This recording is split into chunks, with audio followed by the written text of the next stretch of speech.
There's a sound that lives somewhere between thunder and silence.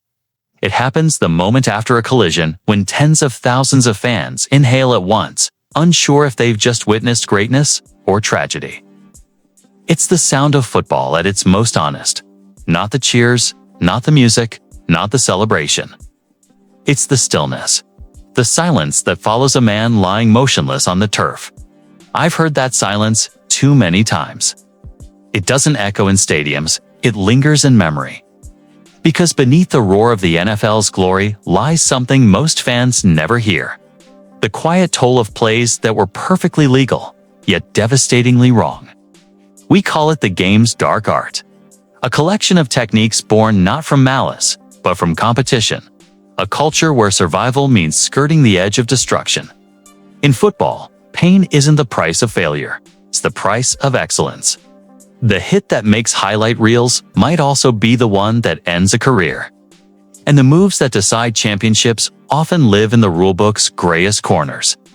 Every generation of players inherits its own methods of controlled violence. The head slap, the blindside block, the hip drop tackle. Each one engineered to maximize damage without crossing the line of legality. Coaches call it leverage. Players call it strategy. But for the men who leave the field slower than they entered, it's something else entirely, a betrayal hidden within the rules. There's a beauty to football that's hard to describe to outsiders.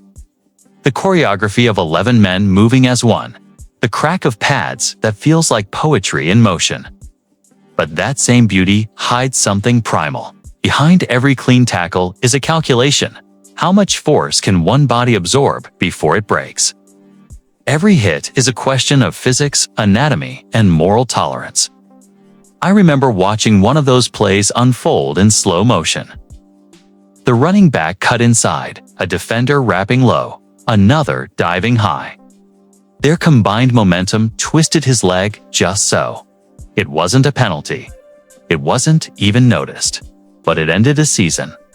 And as medics rushed in, I realized that what we celebrate on Sundays is as close to controlled disaster as sport can get. We VA built an empire on collisions, a billion-dollar spectacle that depends on men hitting one another at speeds that no human body was designed to endure. And yet, most of the worst injuries don't come from the illegal hits. They come from the ones the rulebook still allows. The perfect form tackle that buries a shoulder into the ribs. The cut block that slices out the knees. The hip drop that drags a leg the wrong direction. All legal, all devastating. The league doesn't promote these techniques. It polishes them. It studies them, films them, packages them into coaching clinics and training camps. Because to compete at the highest level, you must master the art of violence within the limits of law.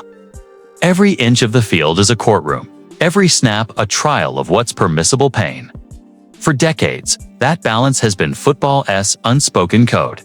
An understanding that what happens between the whistles belongs to the players. You do what you must to win. And if someone gets hurt, that's just part of the game.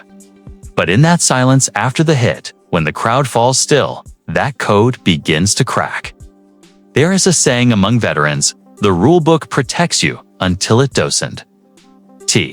And the men who've lived long enough to understand it carry the proof in their bodies. Shoulders rebuilt with steel, knees held together by memory. Necks fused, hands trembling. They weren't victims of illegal hits. They were casualties of accepted ones. In the NFL, every technique has a lineage. Moves evolve like organisms, mutating under pressure from rule changes and medical discoveries. When one form of contact is outlawed, another emerges just shy of forbidden. Ban the head slap, and linemen learn new ways to stun. Penalize high hits, and defenders start going low, trading concussions for torn ligaments. The cycle never ends. It only shifts direction. Violence finds its loophole. The truth is, football doesn't survive without it. The hits are what make it irresistible. The violence is the spectacle.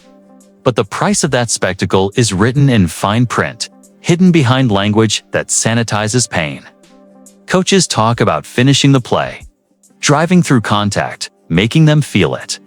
What they mean is, Hurt him enough to make him hesitate next time. Just don't get flagged for it. Ask any retired player about the gray area, and you'll see the same look, half nostalgia, half regret. They'll tell you about the moves they were taught, the ones that lived on film but never in the manual. How to roll a tackle so the referee's angle hides the twist. How to drive the helmet under the chin accidentally. How to fall just right so your weight lands where it shouldn't. They'll laugh when they tell it, but the laughter fades when they stand up and wince. Because somewhere in the blur between aggression and survival, between the whistle and the wreckage, football became a study in human limits. And the league, for all its talk of safety, still sells that limit as entertainment. Fans see warriors. They see toughness, resilience, the American ideal of grit. What they don't see are the hours after the game, the quiet pain, the injections, the loneliness of being too broken to keep going yet too proud to quit. The same crowd that cheered the hit disappears when the lights go out, and all that's left is that silence again. The sound of glory's aftermath. This documentary isn't about rule changes or penalties. It's about that silence. The quiet consequence of what football calls legal. The collisions that never make the highlight reels because they look wrong until they are. We'll look at the history of those techniques, how they were born, who perfected them, who paid for them. We'll hear from men who spent their careers mastering moves that haunted them later. And we'll uncover how a game built on discipline and courage has spent decades refining the language of acceptable harm. Somewhere along the way, the meaning of toughness changed. It stopped being about endurance and became about concealment. Who could hide the pain longest? Who could weaponize the rule book better? That's not an accident. It's evolution. A slow, calculated drift toward a version of football that feels safer on paper but hurts more in reality. So tonight, we go inside that contradiction, into the minds of players who loved the game even as it broke them. Into the locker rooms where painkillers replaced pride. Into the physics of impact and the ethics of entertainment. Because in the end, every whistle hides a story. And every story begins with that same deafening quiet. The silence after the hit. Football was never meant to be gentle. It was born violent, raised on collisions, and baptized in noise. But the true danger, ice and tea, in what S outlawed it, S in what S still allowed. The legal gray areas, the beautiful, brutal moves that exist 1 inch this side of morality. And as long as that line exists, players will chase it. Coaches will teach it. Fans will cheer it. Because deep down, the game isn't just about winning. It's about surviving the damage it demands. That's where our story begins, in that fragile space between strategy and survival. Football was never designed to be safe. It was engineered to test the limits of the human body. A sport where violence wasn't a byproduct. It was the blueprint. The NFL didn't rise on finesse or elegance. It was built on innovation through contact, on the ability to hit harder, faster, and smarter than the generation before.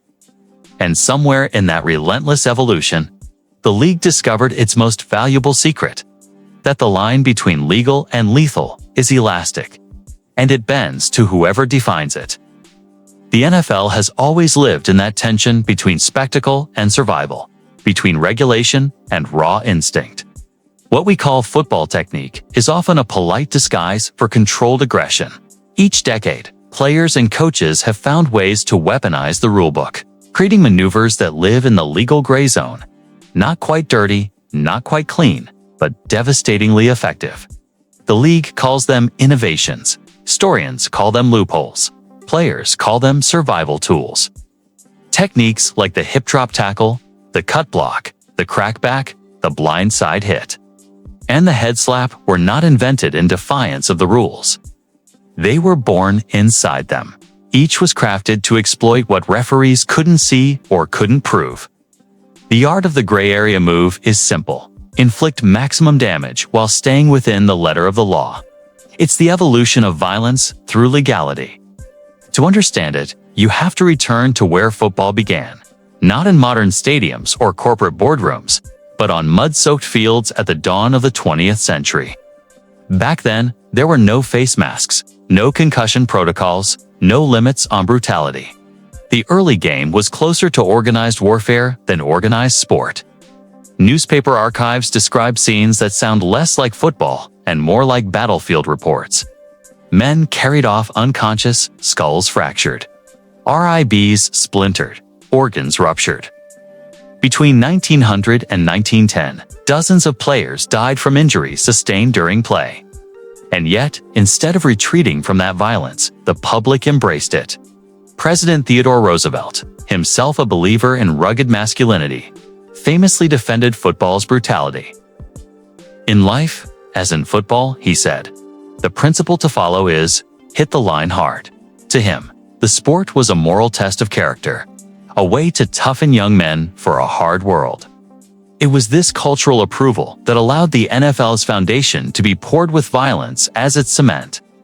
As decades passed, the game evolved, but the spirit never softened. Coaches became architects of aggression, designing systems that pushed players to master the physics of destruction. The forearm shiver, the chop block, the horse collar tackle, each technique was a lesson in anatomy. Teaching players not just how to bring an opponent down, but how to dismantle him within the rules. Hall of Fame defensive end Deacon Jones once called the head slap my favorite weapon. He explained, "You've got to make a man blink his eyes so you can beat him. If I could get his head ringing early, I owned him the rest of the game." That wasn't cheating, it was strategy. The rules allowed it until they didn't. Every time the league outlawed one dangerous move, another took its place. When high tackles were banned, defenders went low, turning ACLs into collateral damage. When blindside blocks were restricted, coaches taught crackbacks from tighter angles. When helmet contact became a penalty, players learned how to strike with the crown, disguised as shoulder impact. The rulebook became a puzzle, and every player a problem solver in pain. But this wasn't just tactical, it was cultural. For generations, football's heroes were defined by how much punishment they could inflict and endure. The image of toughness became the currency of fame. Coaches praised finishing the hit. Broadcasters glorified smash-mouth football. The league marketed violence as heritage, dressing it in the language of discipline and bravery. Every bone-rattling collision became a commercial. Every devastating tackle, a sales pitch for masculinity. By the time science began revealing what those collisions were doing to players' brains, the mythology was already too profitable to abandon. The NFL had built its empire on violence, and violence, even rebranded, was still its most bankable product. In 2012, Sports Illustrated published a feature on the hidden culture of bounties, defensive units offering cash rewards for injuring opponents. One former linebacker, speaking anonymously, said, "You don't need a bounty to go after someone. That's what football is." His words weren't an admission of guilt. They were a statement of faith. In the NFL, aggression isn't sin, it's scripture. Dr. Anne McKee, one of the leading neuroscientists studying chronic traumatic encephalopathy (CTE, described the league's paradox bluntly. You can't engineer violence to be safe. You can only decide how much violence you're willing to accept. That statement captures football's central hypocrisy. The NFL can change helmets, update rules, and issue fines, but it cannot erase the fact that the sport's essence is impact, and impact, by nature, is injury. When fans see a clean hit, what they're witnessing is often a collision engineered to hurt within the parameters of legality. The defender lowers his shoulder, drives upward through the target, transfers kinetic energy with precision. It's textbook form, and it's devastating. Trainers rush in, and the replay rolls again. Slow motion poetry of power. Commentators call it beautiful football. The crowd roars, but under that roar lies the quiet truth. The beauty we celebrate is built on destruction we deny. Former safety Rodney Harrison once admitted, "We were taught to hurt people. You never wanted to injure, but you wanted them to remember you hit them." That distinction between hurt and injure is the moral gray zone that defines professional football. Hurt him enough to fear you, but not enough to cost the league its image. It's a delicate balance, and it's been part of football's DNA since the first whistle was blown.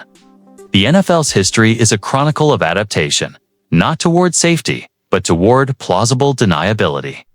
When lawsuits and scandals expose the cost of brutality, the league evolves its language. Hits become plays. Concussions become head injuries. Pain becomes maintenance. And every new safety initiative is wrapped in the same message.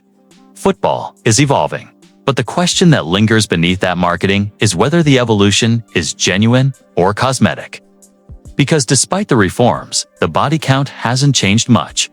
Players still limp away from the game before 30. Careers still end with a single twist of a knee or jolt of the neck. The gray area remains. It just wears new terminology. In 2023, the hip drop tackle became the latest lightning rod. One movement, one perfectly legal motion, capable of fracturing ankles and tearing ligaments. Coaches defended it as natural technique. The union called it essential. The league called it under review. But behind every committee debate is a player lying on the turf, staring at stadium lights, wondering if he'll ever walk the same way again.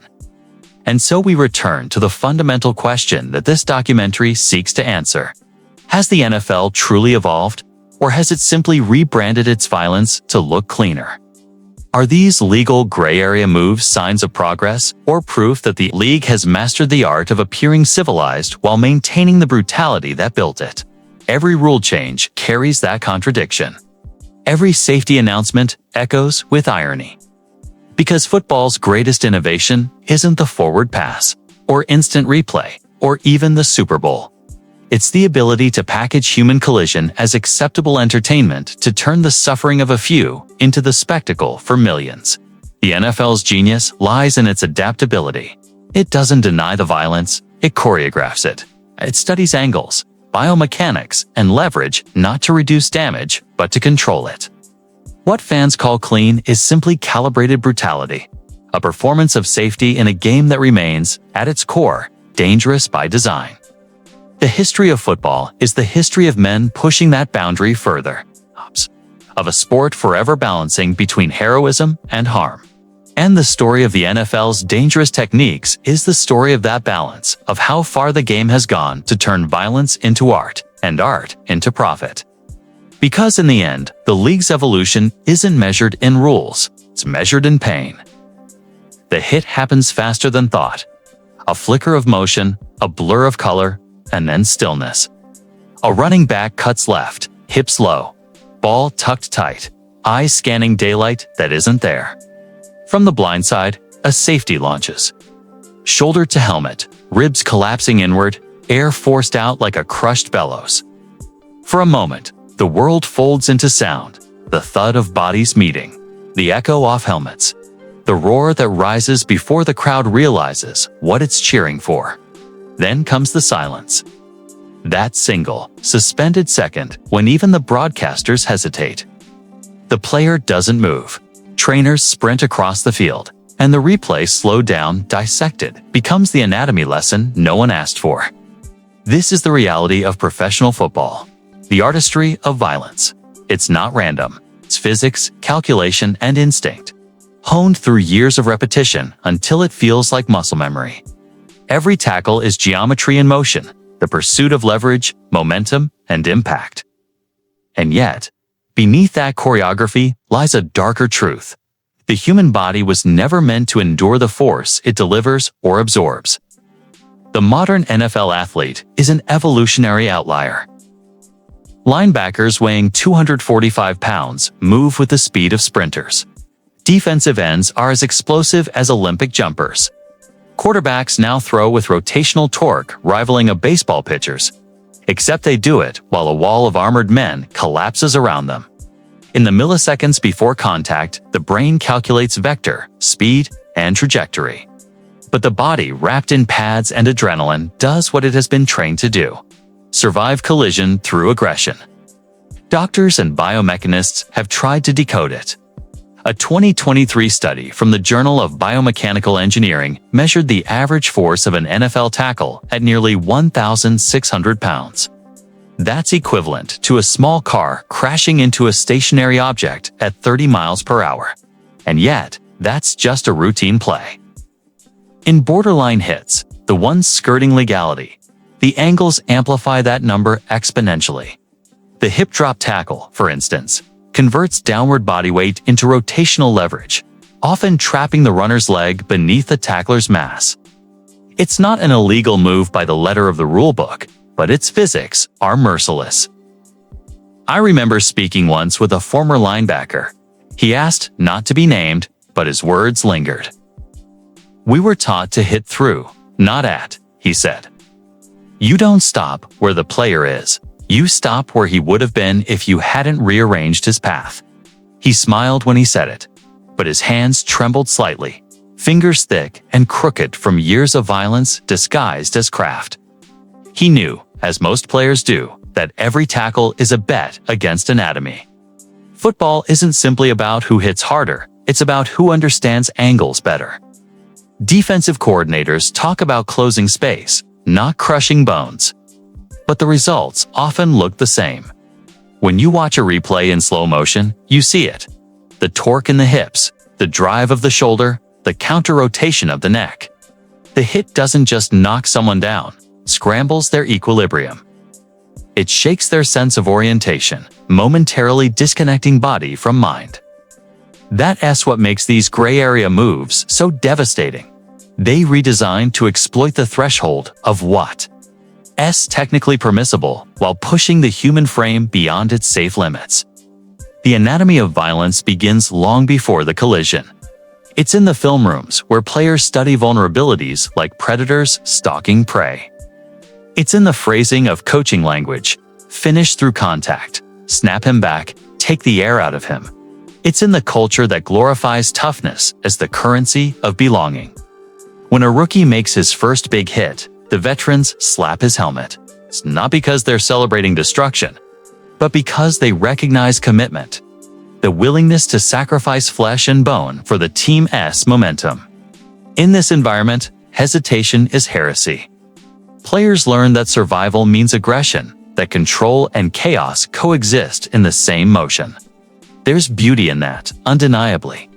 The choreography of a tackle, when executed perfectly, is almost balletic. The feet position, the hips sink, the arms wrap, the momentum carries both men to the ground. It's not supposed to be malicious.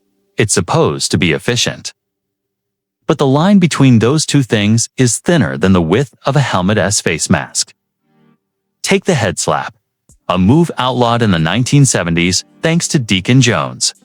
He perfected it, using the open palm to smack an offensive lineman's helmet, stunning him just long enough to slip past.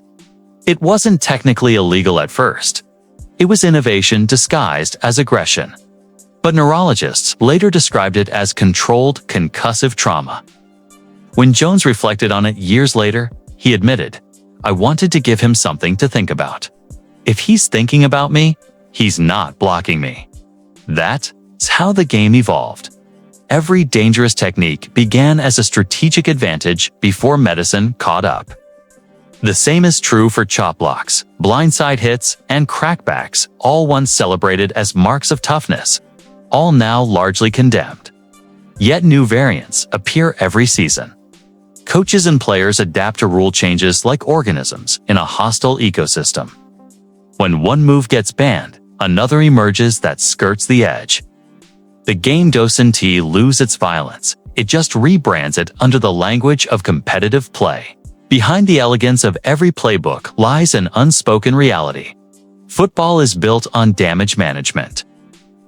Teams invest millions in recovery, not prevention. Pain is negotiated, not avoided. Players enter the league understanding that their body is a depreciating asset, measured in snaps and seasons. A linebacker once told Sports Illustrated, "The hardest part isn't the pain. It's pretending it doesn't matter." There's a particular silence that follows certain hits. It's not the silence of shock. It's the silence of recognition. No. They've felt it before, that split second when the sound of impact carries a different tone, deeper and more final. They turn away, not because they're callous, but because they can't afford to dwell on it. Tomorrow, it could be them. Biomechanically, the body's tolerance for trauma has limits. The spinal column can only absorb so much compression. The brain, suspended in cerebrospinal fluid, can only handle so many sudden decelerations before neurons begin to misfire. Yet football's culture trains men to push beyond the threshold of instinct. The same mechanisms that tell a body to protect itself, flinching, bracing, slowing down, are replaced with conditioning that demands the opposite. You're rewarded not for avoidance, but for impact. And that is the paradox at the heart of the game. The very qualities that make players legends are the same ones that shorten their careers, and sometimes their lives. It is not the illegal hits that cause the most lasting harm. It is the legal ones, repeated thousands of times over years. The hits that never make the highlight reel, but leave behind migraines, tremors, and nights spent awake in silent agony. Every Sunday, millions of fans tune in to watch collisions that have been engineered to stay just within the bounds of acceptability. Every Monday, those same collisions are replayed in slow motion, analyzed for form, technique, and sometimes controversy. But what's rarely discussed is the quiet cost, the microfractures in bones, the soft tissue tears, the neurons that never quite fire the same way again. To understand the anatomy of violence in the NFL is to confront a contradiction. This is a game that celebrates control while thriving on chaos. Every hit tells two stories, one of triumph, one of decay. The league has tried to sanitize the narrative, branding itself as safer, more conscious, more responsible. But inside locker rooms and training facilities, the calculus remains the same. Pain is temporary, reputation is forever. When I think back to that silence after the hit, that breathless pause before the stretcher rolls out, I realize it's the purest sound football has left. It's not the roar of the crowd or the crack of pads. It's the echo of the game's truth. Beneath the spectacle lies the physics of destruction, rehearsed and refined until it becomes indistinguishable from skill. And that's where this story begins, not with the rulebook, but with the body. With the understanding that every tackle is both an art form and a warning. If you rewind the clock far enough, football doesn't look like the game we know today. It looks more like survival. No glossy helmets, no face masks, no concussion protocol tents. Just men in leather caps and wool uniforms colliding under gray Midwestern skies. The year is 1923, and what the fans came to see wasn't strategy. It was carnage disguised as competition. The newspapers of the time didn't shy away from the truth. Gridiron gladiators battled to near death in Cleveland, read one headline. And it wasn't exaggeration. Back then, a single game could leave players unconscious, ribs broken, faces bloodied. What mattered wasn't how cleanly you hit, it was whether the other man got up afterward. The early NFL, if you can even call it a league, was built on improvisation and brutality. Referees were scarce, rules were vague, and enforcement was almost non-existent. Every team had its own moral code, and those codes rarely aligned. You could clothesline a man a literal arm to the throat, snapping him backward like a rag doll, and the crowd would cheer the ferocity of the play. The forearm club, the rolling block, the knee spear, all part of the accepted arsenal. There was no such thing as targeting. The word didn't exist. Legal simply meant you didn't get caught. It's easy to forget that football in the 1920s was fighting for legitimacy. Baseball was America's pastime. Boxing had its legends. Football had mud, blood, and chaos. The league needed something to make people care, and violence was the easiest currency to sell. The crowd wanted impact, and the players, many of them steelworkers, farmers, and miners, obliged. They were men built from hardship, paid a few dollars a game, playing for pride more than paycheck. When a tackle left a man motionless, the crowd leaned forward, not away. Even the equipment told a story about priorities. Helmets were optional. Pads were minimal. The concept of player safety was an afterthought, something whispered by reformers but ignored by promoters. The NFL of the 1930s didn't measure success by longevity. It measured it by spectacle. There was no medical tent, no concussion spotter. Player got his bell rung, he shook it off. You either played hurt or you didn't play at all. One of the earliest records of an attempt to regulate brutality came in 1932, when officials began discussing the need to eliminate the flying wedge, a formation that turned human beings into battering rams. Players would link arms and charge as one mass, crushing anyone in their path. It wasn't football. It was mechanized collision. After a string of deaths at the college level, even President Theodore Roosevelt, a man who championed toughness, demanded reform. He called it the moral obligation of civilization.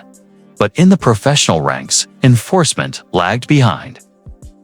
The NFL had no real oversight body, and no appetite for change that might dull the game's primal allure. By 1938, the league had finally begun to standardize some of its violence. Clotheslines, elbow strikes, and forearm blows to the head were technically outlawed, yet the enforcement was symbolic at best. Players learned to disguise the same motions, lowering their arms a few inches, turning the wrist, redirecting force. The techniques didn't vanish. They evolved into subtler forms. That's where the lineage of gray area football was born. I've always been fascinated by that word, gray, because it doesn't mean lawless, it means adaptable. It's the place where ingenuity and cruelty intersect. In the 1930s, coaches began to study these gray areas the way modern coordinators study analytics. How do you hit hard enough to intimidate, but not hard enough to draw a flag? How do you weaponize technique without breaking the written rule? The answers shape the DNA of the modern game. Take the forearm club, a move perfected by linemen who used their arms as blunt instruments. The rules banned open-hand strikes to the head, but no one mentioned what you could do with a bent elbow. Players would bring their forearm down across an opponent's helmet, stunning him long enough to slip by. It was efficient, it was painful, and for decades, it was legal. The NFL didn't outlaw it until the 1970s, long after hundreds of players had suffered concussions because of it. Or consider the head slap, which emerged as a direct descendant of those early forearm blows. Deacon Jones, who came later, didn't invent it. He perfected what generations before him had already discovered: that pain is a distraction, and distraction is power. What he did was refine an old barbarism into a science. The lineage traces straight back to that 1930s lawlessness. When technique was another word for damage control, even the origins of tackling itself came from violence. In rugby football's ancestor, tackles were intended to bring a player down, not to dismantle him. But as American football evolved, so did its purpose. The goal shifted from containment to punishment. The idea wasn't just to stop a play, it was to send a message. Coaches like George Halas and Curly Lambeau preached it openly. Make them think twice before running your way again. It was philosophy masquerading as tactics. And yet, this brutality wasn't considered immoral. It was admired.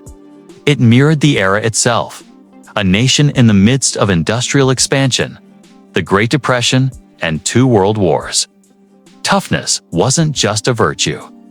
It was survival. The working-class fans who packed small-town stadiums saw themselves in the players, men willing to get hurt for something bigger than themselves. In that sense, football wasn't just sport, it was catharsis. When the first real attempts at rulemaking arrived, they weren't born from compassion. They came from necessity. Deaths on the field were bad for business. Between 1900 and 1930, more than 30 players were killed or fatally injured during games, mostly at the college level. The NFL, desperate for legitimacy, had to act. Officials introduced penalties for unnecessary roughness, clipping, and piling on. But these were vague, open to interpretation. What counted as unnecessary? to a player raised in that culture, no hit was unnecessary if it stopped the play. That ambiguity became the league's foundation. Every rule written to protect players also created new gray zones for exploitation.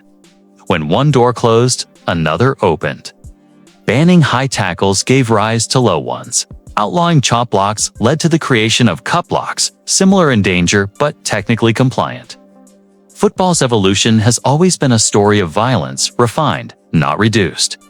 In the early days, there was a strange purity to it. The game's violence wasn't hidden behind corporate branding or PR statements. It was honest about what it was. A test of manhood, a ritual of endurance. You had to prove you could take it, said Bronco Nagurski, one of the sport's early legends. If you couldn't, you found another line of work. That was the law of the gridiron. Not written in rulebooks, but in bruises and broken bones. By the 1930s, as the league grew, so did its awareness that brutality couldn't be its only selling point. Stadiums got larger, crowds more diverse. Families started attending. The NFL began walking a tightrope, selling violence as spectacle, but dressing it in the language of athleticism. That's when the concept of legal violence began to emerge, the idea that, as long as it happened within the rules, it was acceptable, even admirable. The line between strategy and savagery blurred into something the league could market. But underneath that rebranding, the DNA of the old game remained intact. The moves might have changed names, but the mentality didn't. The first generation of players carried that ethos forward. The understanding that the rulebook was not a boundary, but a puzzle to be solved. And from that mindset, every modern gray area technique would later evolve. When I watch archival footage from that era, grainy black and white reels of men colliding in clouds of dust, I can't help but feel a strange mixture of awe and dread. There's a rawness there, a kind of unfiltered truth. The violence isn't stylized, it's desperate, primal, unrepentant. It's football before the illusion of safety. Before the helmets hardened, before the trainers stood ready with stretchers, before the word concussion was ever uttered on air. And yet, without that chaos, the modern game wouldn't exist. The NFL's empire was built on that foundation, on a century's worth of collisions, adjustments, and rule tweaks that turned barbarism into brand identity. Today's gray area moves aren't accidents of evolution. They're inheritance, the polished descendants of a lawless past. When the league eventually declared that safety was its new priority, it was rewriting history. Because in truth, legal in football has never meant safe. It has only ever meant survivable. And in the early days, even that wasn't guaranteed. The roots of modern controversy, the hip drop tackle, the blindside block, the crackback, all trace back to those years when the only rule that mattered was dominance. Football didn't civilize itself, it merely learned how to hide its teeth. And as the league entered the post-war era, the violence didn't fade. It simply found new disguises. There are few sounds in football history as distinctive as the pop of a hand striking a helmet. It's not the same as a tackle, not the same as a block. It's sharper, faster, like the crack of a whip in close quarters. For almost 2 decades, that sound defined the trenches of the National Football League. It was the sound of the head slap, and no one mastered it like Deacon Jones. Deacon didn't invent the head slap, but he made it legendary and terrifying. A move so devastating, so effective, that it changed the entire psychology of line play. To Jones, it wasn't just a technique. It was a philosophy of fear. You take that hand, he once said, and you whack a man upside the head. The head moves, the body follows. You stun him just long enough to get past. You make him think about pain before he thinks about football. That quote, delivered decades after his retirement, with a half smile that masked absolute truth, encapsulated what football's gray areas were all about. The head slap wasn't illegal when Jones used it. It was part of the game's language, passed down like folklore. Coaches didn't write it on chalkboards, but they didn't stop it either. It was an open secret, an accepted weapon of intimidation.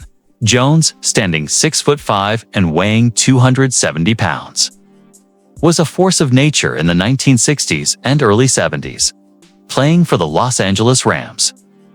He turned defensive end into an art form of controlled chaos. He led the league in sacks before the league even kept official track of them. His teammates called him relentless. His opponents called him terrifying. His weapon of choice was the head slap, a move that would make his legend and, in time, break his legacy.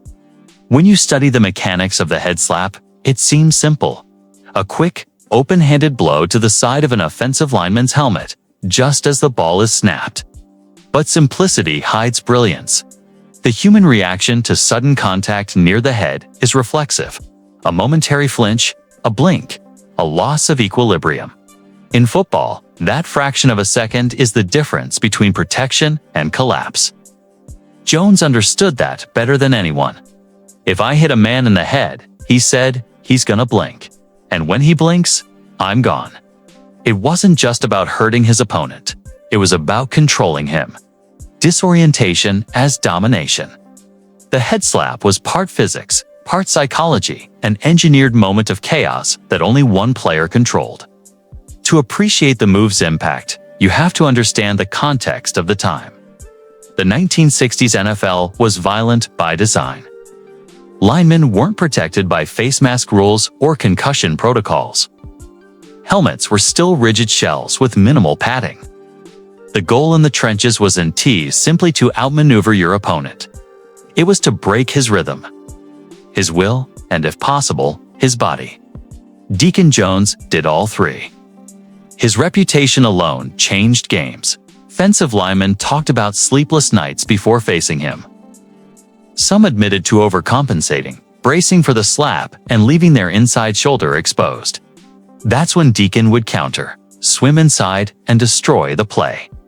The fear he created was as effective as the slap itself. I wanted them thinking about me before the snap, he said. If I lived in their head, I already won. And that was the essence of the fear era, a decade when the mental warfare of football was just as brutal as the physical. The intimidation wasn't incidental, it was institutional. Defensive linemen were taught to make their presence felt, not just seen. The head slap was the signature of that philosophy, a sanctioned strike to the senses. All in the name of leverage. But what made the move so devastating wasn't only its legality, it was its invisibility. Referees rarely saw it. In the chaos of the line of scrimmage, a split-second slap was nearly impossible to catch, and even when they did, there was no rule to penalize it. It wasn't until the mid-1970s that the league finally banned the move, citing its contribution to concussions and neck injuries. The ban didn't come from an ethical awakening. It came from evidence. Players were reporting chronic headaches, dizziness, and blurred vision. The first wave of post-career neurological problems was starting to surface. Medical experts began linking repeated subconcussive blows, the kind caused by the head slap, to long-term brain trauma. Deacon himself would later admit he'd given hundreds of men bell ringers. He said it without pride, but without apology either. It was what the game was, he reflected. If you didn't use every weapon you had, you were done. The head slap became more than a move, it became a mirror. It showed football what it really was beneath the slogans and the spectacle. A battlefield governed by consent, where harm was accepted as performance. In a sport that marketed toughness, the head slap was its purest expression, an act of dominance that blurred into cruelty and yet remained legal. Even after it was outlawed, its legacy never truly left. The principles behind it, disorientation, manipulation of balance, the exploitation of human reflex, became embedded in modern technique. Today, you won't see players slapping helmets, but you'll see hand fighting, swipes, and arm over moves designed to achieve the same effect. Destabilize, distract, dominate. The physical violence was replaced with biomechanical precision, but the psychological warfare stayed intact. That's the paradox of football's evolution. When the league bans one form of harm, another takes its place. Smarter, subtler, but born from the same DNA. The head slap disappeared from the field, but not from the culture. Every lineman who studies leverage, hand placement, and timing is working from the same blueprint that Deacon Jones perfected. And for Jones, it was always about the edge, that intangible line between genius and brutality. You have to make them fear you, he said. Once you've got fear, you've got control. It wasn't arrogance. It was truth. The head slap wasn't merely physical, it was psychological conditioning. It made opponents anticipate pain before it arrived, forcing them into mistakes. It turned football into chess, played with fists. But fear has consequences. The same culture that glorified intimidation also normalized injury. Players who were concussed during games were indeed taken off the field. They were told to shake it off. Trainers used smelling salts, not medical diagnostics. The silent concussions of the fear era became the foundation for decades of suffering that followed. By the late 70s, when the ban finally arrived, it was too late for many. Countless linemen had already endured thousands of slaps to the head, not just from Jones, but from every player who mimicked him. Some lost coordination in their 40s. Others forgot their own children's names in their 50s. The head slap's legacy wasn't just tactical, it was neurological. And yet, even now, Deacon's ghost lingers in the playbooks. Not because of the violence, but because of the understanding he unlocked. That dominance in football begins in the mind. He once said, "You can't play this game nice. Nice guys don't survive in the pit." It's an ethos that still drives linemen today, just repackaged. Sanitized, hidden beneath terminology like hand placement and first punch. The fear era wasn't about cheap shots. It was about an entire system built on intimidation. A psychological arms race where violence became art. The head slap was its most potent weapon. The perfect metaphor for football's eternal contradiction. A sport that teaches control through destruction. Looking back, it's tempting to see Deacon Jones as both hero and villain. But the truth is, he was neither.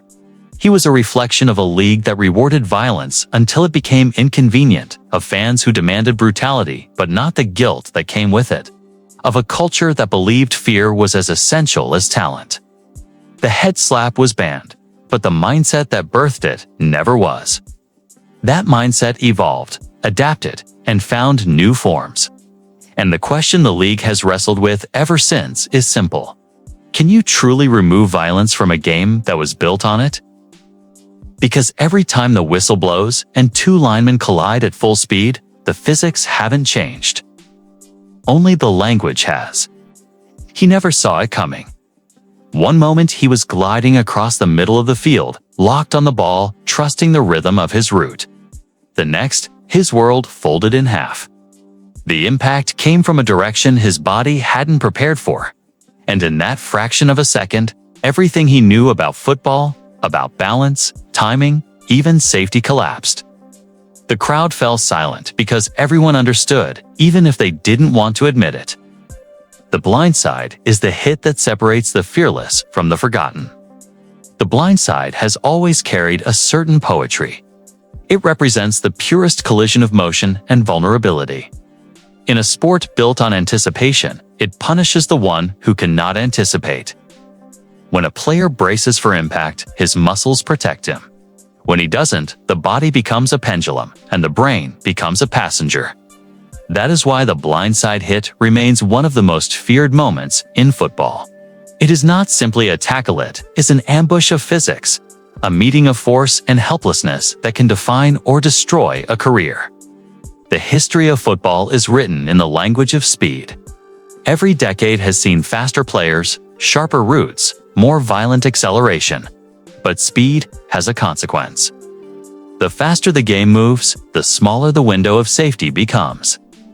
At full stride, the difference between awareness and oblivion is a single heartbeat. That heartbeat has ended countless seasons and altered more lives than highlight reels will ever show. In 1978, during a preseason game in Oakland, Jack Tatum of the Raiders struck Darryl Stingley of the Patriots in what was considered a clean hit. No flag. No fine. Yet when the play ended, Stingley lay motionless. He was paralyzed for life. The league reviewed the play and declared it legal. That moment became a dividing line in football's moral history. The rules had been followed. The outcome was devastating. Legality and justice stood on opposite sidelines, staring at each other in silence. I have often thought about what that word means in football legal. It sounds reassuring, as though fairness is built into the structure of the game. But in practice, legality has always trailed behind violence. The sport evolves faster than the rulebook. What was once considered skillful becomes outlawed only after it takes enough bodies to the hospital. For decades, players were taught that if a hit wasn't flagged, it was righteous. The scoreboard didn't record the broken ribs or the blurred memories that followed. During the 1980s and 1990s, the blindside became a symbol of dominance. Coaches praised it as a test of courage.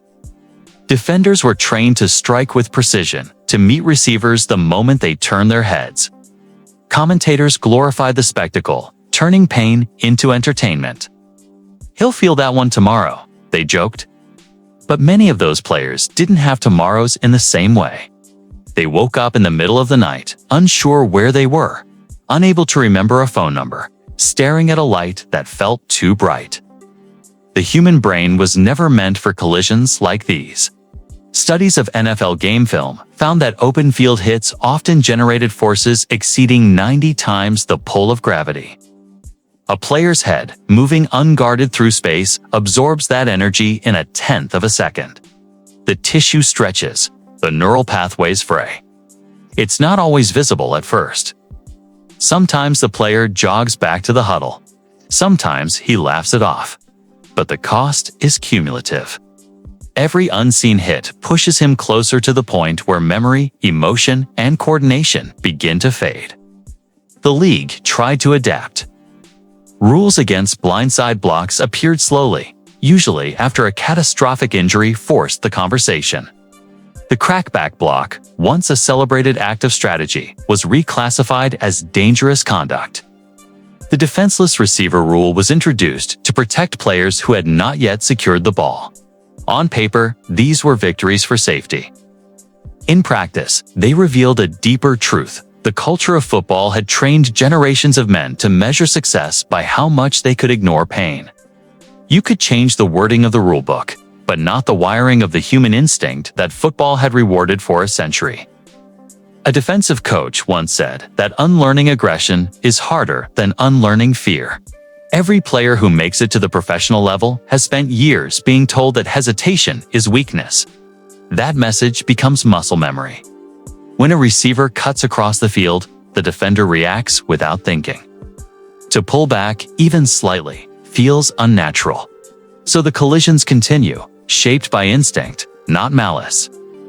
Each one a small reenactment of the sport's original promise that glory and sacrifice are inseparable. Modern fans often assume that technology has made the game safer. Helmets are stronger, medical tents more sophisticated, concussion protocols more visible. But the physics haven't changed. When two men of over 200 pounds collide at full sprint, the laws of motion remain indifferent.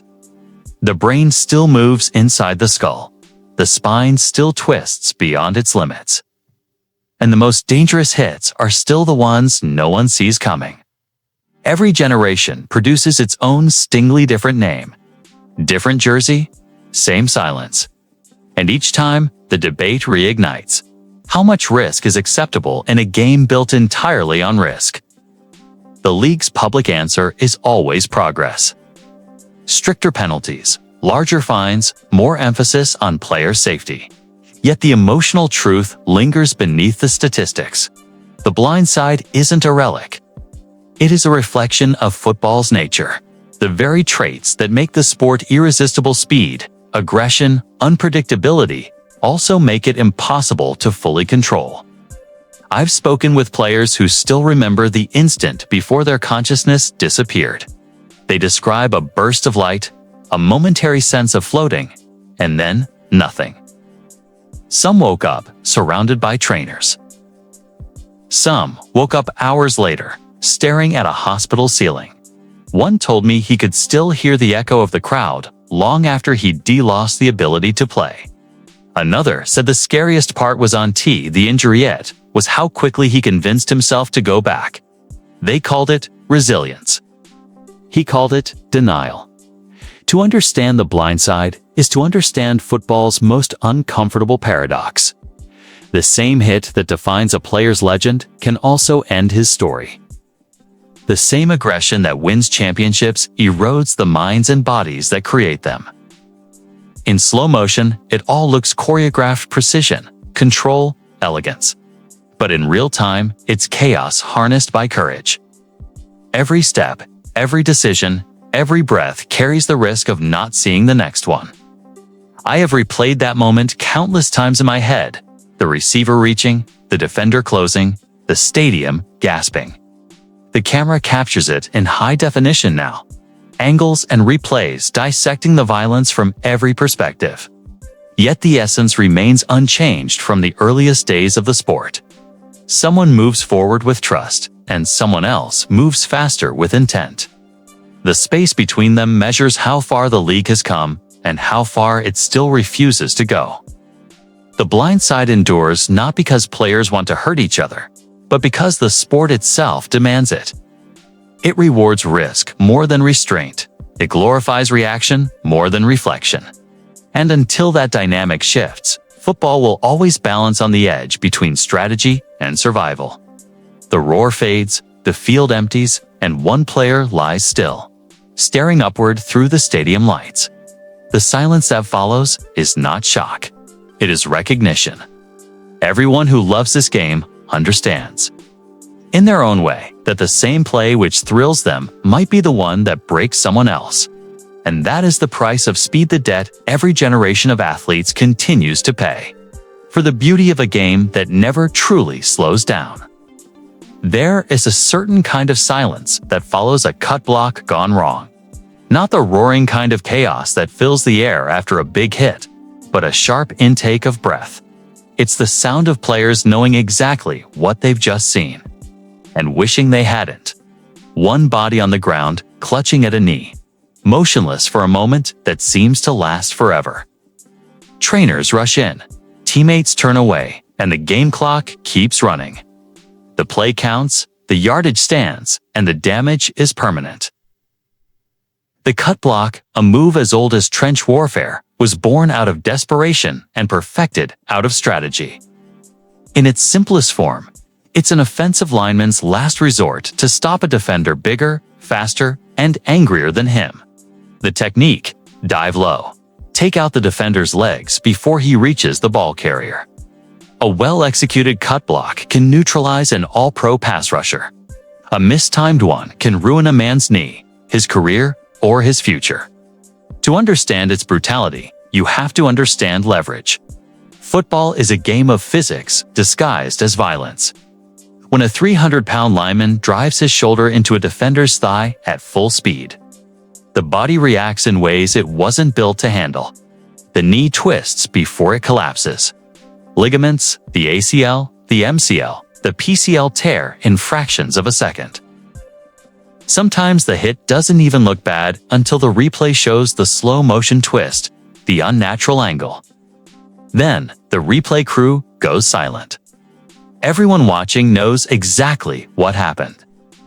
The origins of the cut block are rooted in necessity. In the 1950s and 60s, offensive linemen were outmatched by the rise of modern defensive monsters: faster, stronger, meaner. Coaches sought ways to slow them down, and the low block became the great equalizer. Chop them down before they can build momentum. Coaches called it getting under the pads. Players knew what it really was: attacking the foundation of the human body. It wasn't illegal. It wasn't even frowned upon for decades. In fact, entire offensive systems were built around it. Teams like the Denver Broncos of the late 1990s under Alex Gibbs made it a cornerstone of their zone blocking scheme. The philosophy was simple: if you can't overpower a man, take away his legs. It was elegant in concept, devastating in practice. Broncos linemen, often undersized by league standards, will launch themselves at defenders' knees, clearing lanes for running backs like Terrell Davis to carve through defenses. It worked. Denver won Super Bowls. But the film told another story. Defenders writhing on the turf, their careers ending on plays that were perfectly legal. The league called them technique plays. Players called them something else, career killers. NFL defensive lineman Dat Nguyen once said, "You see a guy diving at your legs. Your first instinct isn't to play, it's to survive." That fear wasn't paranoia. Between 1990 and 2010, knee injuries linked to low blocks accounted for more than 30% of season-ending injuries among defensive players. ACL tears, meniscus damage, patella ruptures, all the quiet. Invisible injuries that don't make highlight reels but destroy livelihoods. The debate has always been the same. Is it dirty, or is it just football? Offensive linemen defend it as a skill move, a calculated technique requiring precision. A poorly executed cut block, they argue, is a mistake, not malice. Defensive players see it differently. To them, it's an ambush, one they can't always avoid. Will Shields' Hall of Fame guard once described it with eerie calm. It's about angles. You see his momentum, you see the lane, you make your move. It's not meant to hurt, it's meant to win. But even he admitted there were times he heard the pop, the sound of a knee going wrong, and knew exactly what it meant. In 2013, the NFL took its first real step toward change. The league banned certain forms of cut blocking, particularly those involving contact from the side or back. But the rulebook still allowed a version of it under controlled conditions, face-to-face, within the tackle box. Simultaneous engagement. To the untrained eye, that meant nothing. To players, it meant the violence had simply been confined, not eliminated. Medical experts began to weigh in. Dr. James Andrews, the legendary orthopedic surgeon known for saving and failing to save countless football careers, once said, "The human knee is not built for rotational impact at high velocity. Every time a low block happens, there's a roll of the dice. Those dice have been rolled thousands of times in the NFL, and for every yard gained, a life has been altered. Even among players, there's an uneasy hierarchy of pain. A concussion can heal, a broken arm can mend. But a shredded knee ends not just a season. It changes gait, posture, balance. It follows a man into retirement, into old age, into the kind of chronic pain that turns stairs into obstacles and sleep into a negotiation. Yet for all that, the cut block survives.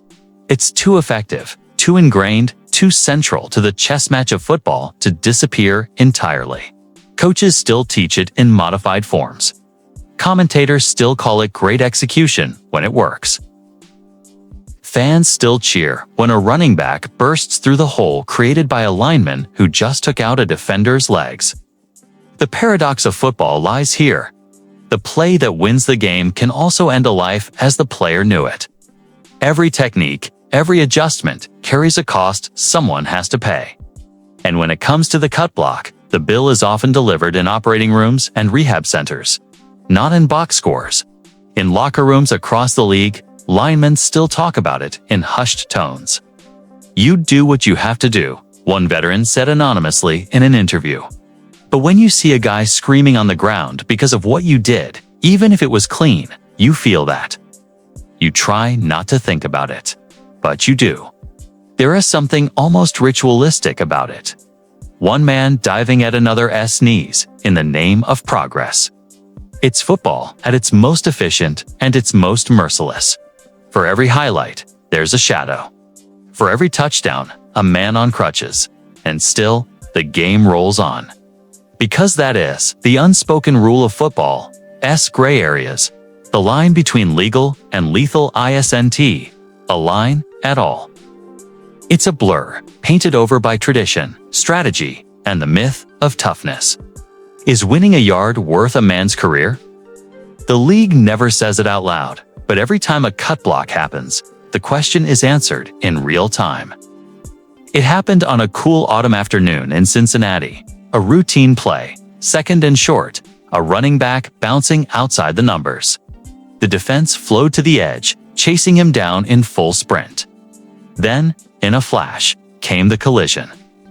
A wide receiver, sprinting back toward the middle of the field, threw his entire body into the path of a linebacker who never saw him coming.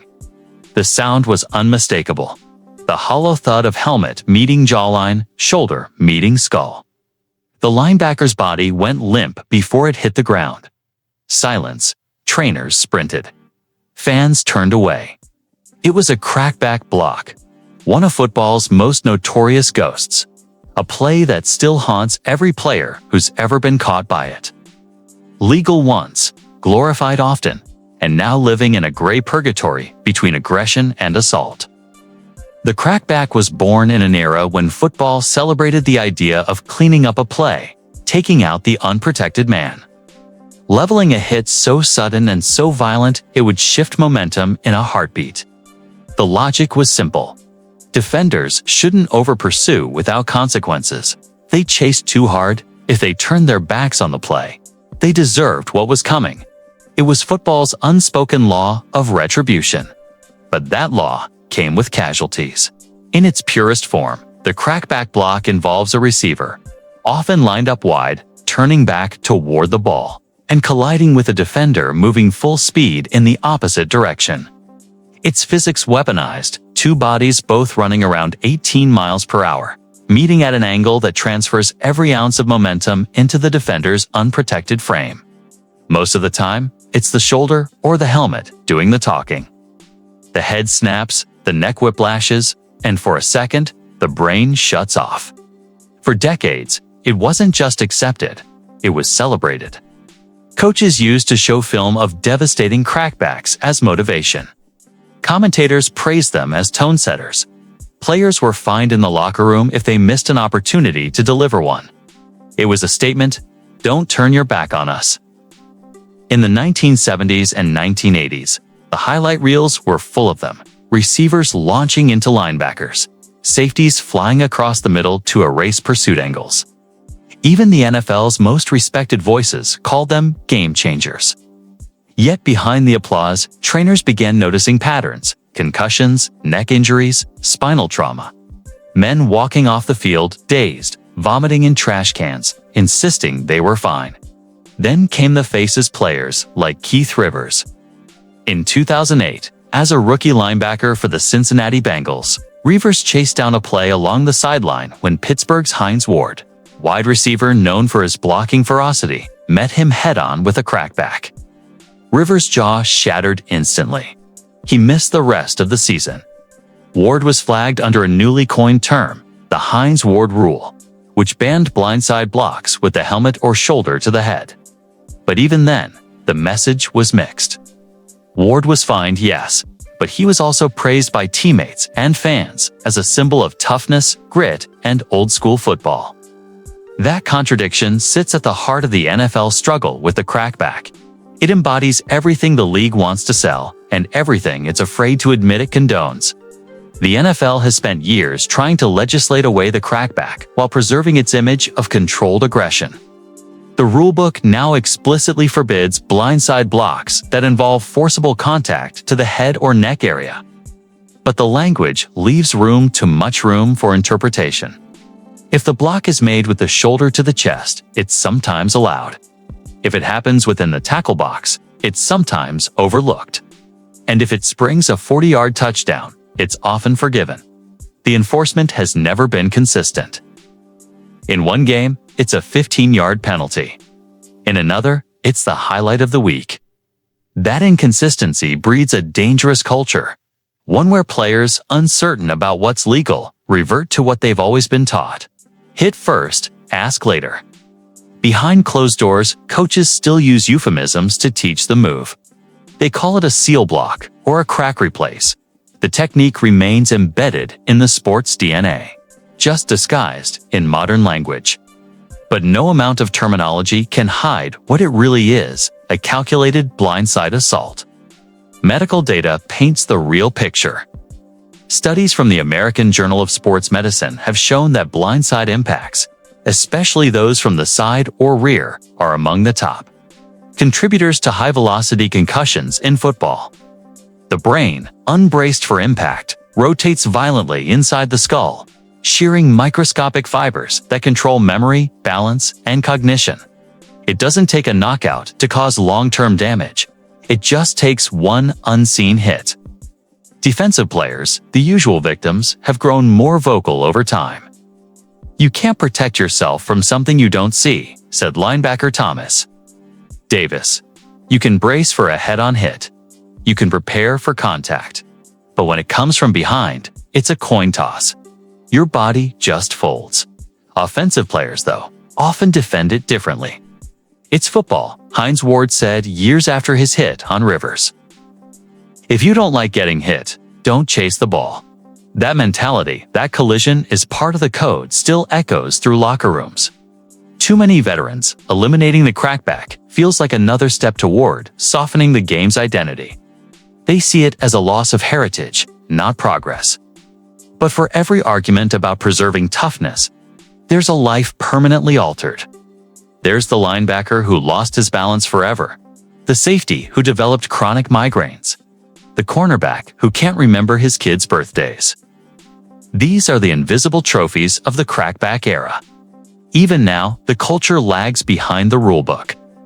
Commentators will still describe a clean crackback as perfectly timed, as if timing could wash away the ethics of the act.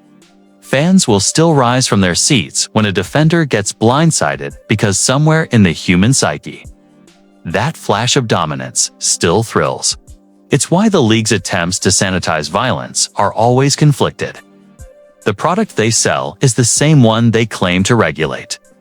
The crackback, like so many of football's gray area techniques, reveals an uncomfortable truth. Control and chaos coexist by design. The league draws boundaries not to eliminate danger, but to manage it, to keep the violence marketable. Every rule that bans a move creates a new one to replace it. Every safety initiative is balanced against what sells tickets, what fills highlight reels, what keeps the illusion of gladiatorial combat alive. The crackback may be gone on paper, but its spirit still lingers in the angles players take. In the way receivers throw their weight into defenders, just enough to hurt but not enough to draw a flag. It's violence domesticated, but never gone. And that's the paradox of progress in the NFL. Each rule change brings reform on one side, rebellion on the other. Each injury sparks outrage until the next play begins. Football doesn't forget its roots easily. The crackback may no longer be glorified in open daylight, but every player who's felt it remembers the sound, the silence, and the smell of turf in their helmet. That moment when toughness became too much, and the line between competition and cruelty disappeared. It started as just another tackle, a routine chase, a receiver caught in open space, the defender wrapping from behind and swinging his weight down to the side. But then came the twist, not metaphorical, but literal, as the defender's hip dropped behind the runner's legs, dragging them down awkwardly under the full torque of his body. A scream, a grimace. Trainers sprinting onto the field. The replay slowed it down for millions watching at home, and what they saw was unmistakable. The hip drop tackle. By 2023, those two words had become one of the most polarizing phrases in football. It wasn't new, not really. It had existed quietly for decades under different names. But now, as high-definition cameras and social media slowed every hit to a forensic crawl, the technique was being redefined as something darker, something that didn't belong in a sport already fighting its own war against injuries. The hip drop tackle happens in an instant, and yet that instant holds more force than most collisions in professional sports. A defender, often trailing from behind, hooks an arm around the ball carrier's waist or hips, then swings his body down and to the side, allowing his own body weight to collapse onto the runner's legs. It's effective, it's efficient. And according to NFL medical data, it's devastating. Injury reports over multiple seasons have shown a consistent pattern. The hip drop tackle leads to a significantly higher rate of lower body injuries, fractured ankles, torn ligaments, dislocated knees.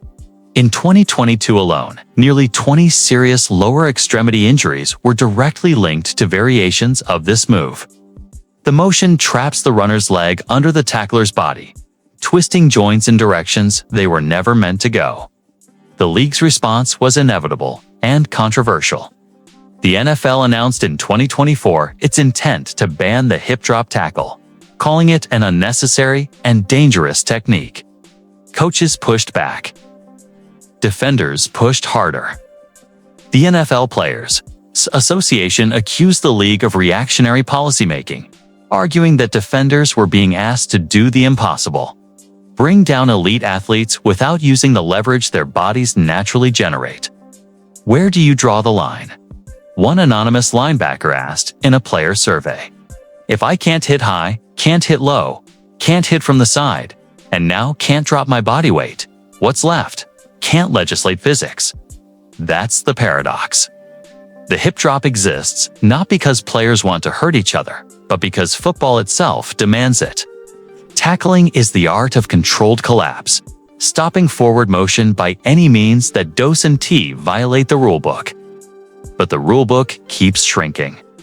Every restriction on helmet contact, on targeting, on low hits to the quarterback has forced defenders to evolve, to find new angles of attack.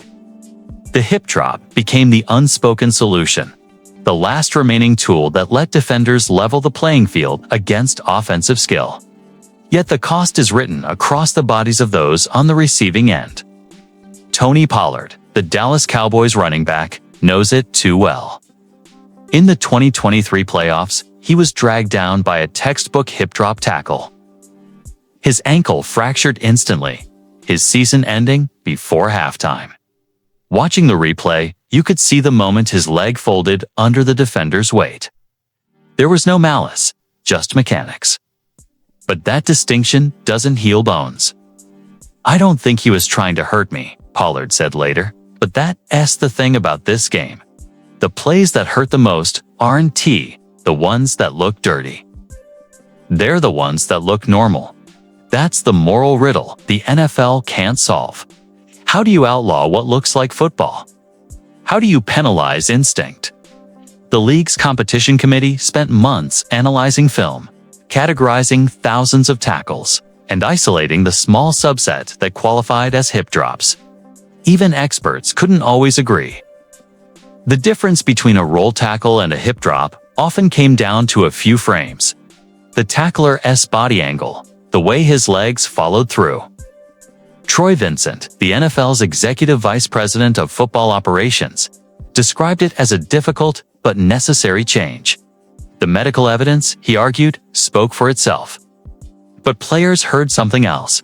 Another layer of control from a league that already dictated how they could hit, when they could celebrate, and what they could wear. The NFLPA fired back publicly, calling the proposed rule another rushed decision without adequate player input. They accused the league of prioritizing optics over reality, banning a move to appear safety-conscious, not because it was truly preventable. The underlying tension wasn't just about the hip drop. It was about autonomy, about who gets to define danger in a sport built on it. Linebackers and safeties, the players most affected, voiced a mixture of frustration and resignation. "They're taking away our last leverage point," said Jordan Poyer. "If I can't use my body weight, I can't stop the play. It's that simple." Others saw the shift as inevitable, part of football's slow march toward a sanitized product. "They want a faster, flashier game," one veteran cornerback said. "They don't want to see pain anymore, but pain is what made this league." Behind those words lies the truth most fans never see. Every new safety rule is also a negotiation over identity.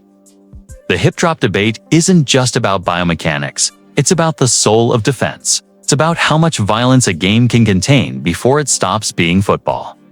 Sports medicine specialists have tried to mediate the conversation with facts. Dr. Alan Sills, the NFL's chief medical officer, stated that data showed a threefold increase in lower limb injuries from hip drop-style tackles compared to standard wrap-ups. "It's not about intent," he said. "It's about outcome. We can't ignore patterns of harm just because they're traditional." Still, there's an undercurrent of quiet hypocrisy. The same league that condemns the hip drop still glorifies the slow-motion replays of bone-rattling hits in highlight reels. The same broadcast that warns about player safety cuts to commercial with footage of defenders celebrating a takedown. The message to viewers remains conflicted. Violence sells, but only if it's the right kind of violence. And so the hip drop sits in limbo, half outlawed, half tolerated. Officials are told to flag it, but interpretation varies. Some weeks, a tackle draws outrage and fines. Other weeks, the same motion earns praise for great form. The inconsistency isn't accidental. It's the product of a system that depends on aggression but punishes its extremes, that draws moral lines only when the cameras linger too long. At its core, the hip drop debate is a microcosm of the NFL's greater contradiction. The league markets toughness as virtue, but fears the liability that comes with it. Players are taught to dominate, but punished when domination becomes visible. The hip drop is just the latest chapter in a century-long balancing act between spectacle and safety. When I watch footage of those tackles now, slowed down to a frame-by-frame crawl, I see more than physics. I see fear, not of injury, but of irrelevance. Defenders fighting to stay effective in a game that keeps changing the rules of engagement. Offenses evolving faster, rulebooks expanding wider. And the men on the other side left to navigate the shrinking space between force and foul. Maybe that's what the hip drop really represents. The last gasp of control for the modern defender. The desperate instinct to assert dominance in a game designed to strip it away. And yet, as long as the sport demands perfection, as long as a missed tackle means millions lost, men will keep finding new ways to bend the rules to walk that invisible line between acceptable pain and career-ending consequence. Because in football, the difference between a great play and a suspension often comes down to which way the body falls. It's strange to think that the object meant to protect players, the helmet, became one of the most dangerous tools ever invented in football. What began as a safeguard for survival evolved into a weapon of precision, a hardened shell that turned the human head into a battering ram. In the decades since its creation, the helmet has defined both the sport's progress and its moral undoing. The early days of football were chaotic, raw, and unfiltered. Players wore leather caps that barely softened a fall, much less a collision. But when hard plastic helmets were introduced in the 1940s, something changed. For the first time, players felt invincible. They could charge into tackles headfirst without fear of splitting their skulls. It was a revolution in protection and a silent invitation to escalate violence. By the 1950s, coaches began to notice something unsettling. Tackles were getting louder. The hits, sharper. Players weren't leading with their shoulders anymore. They were leading with their heads. It was an unintended evolution, physics rediscovered through pain. The helmet had transformed the body's most vulnerable part into its most destructive. See what you hit. That phrase became the mantra of generations of coaches. It was meant as a lesson in awareness, to keep your head up, to see the field. But somewhere along the way, it became twisted. Players began interpreting it literally, to hit with what they could see. The helmet became the first point of contact, the spear that broke through lines, the edge that could neutralize even the most powerful opponent. In 1969, the technique known as spearing, leading with the crown of the helmet, became the most feared and admired move in the game. Linebackers used it to crush running backs at the goal line. Safeties used it to erase receivers crossing the middle. It was brutal, efficient, and devastatingly effective. Coaches called it textbook tackling. Then came the wreckage. By the 1970s, spinal injuries were rising across every level of football. Dozens of players were paralyzed from collisions where the head acted as the battering point. The NFL, still slow to acknowledge long-term trauma, treated these incidents as tragic outliers, freak accidents in an inherently dangerous game. But the evidence kept piling up. In 1976 alone, 26 catastrophic cervical spine injuries were reported in college football. The common thread? Spearing.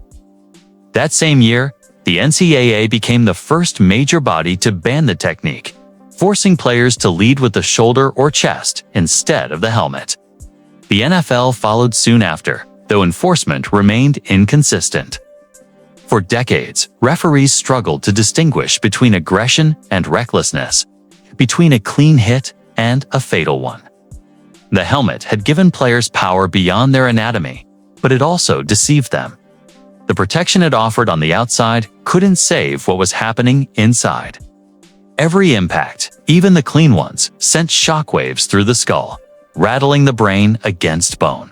Scientists would later discover that those repetitive microconcussions, stacked over years, led to something far worse than any broken bone: a degenerative disease that would haunt the league for generations: chronic traumatic encephalopathy, or CTE.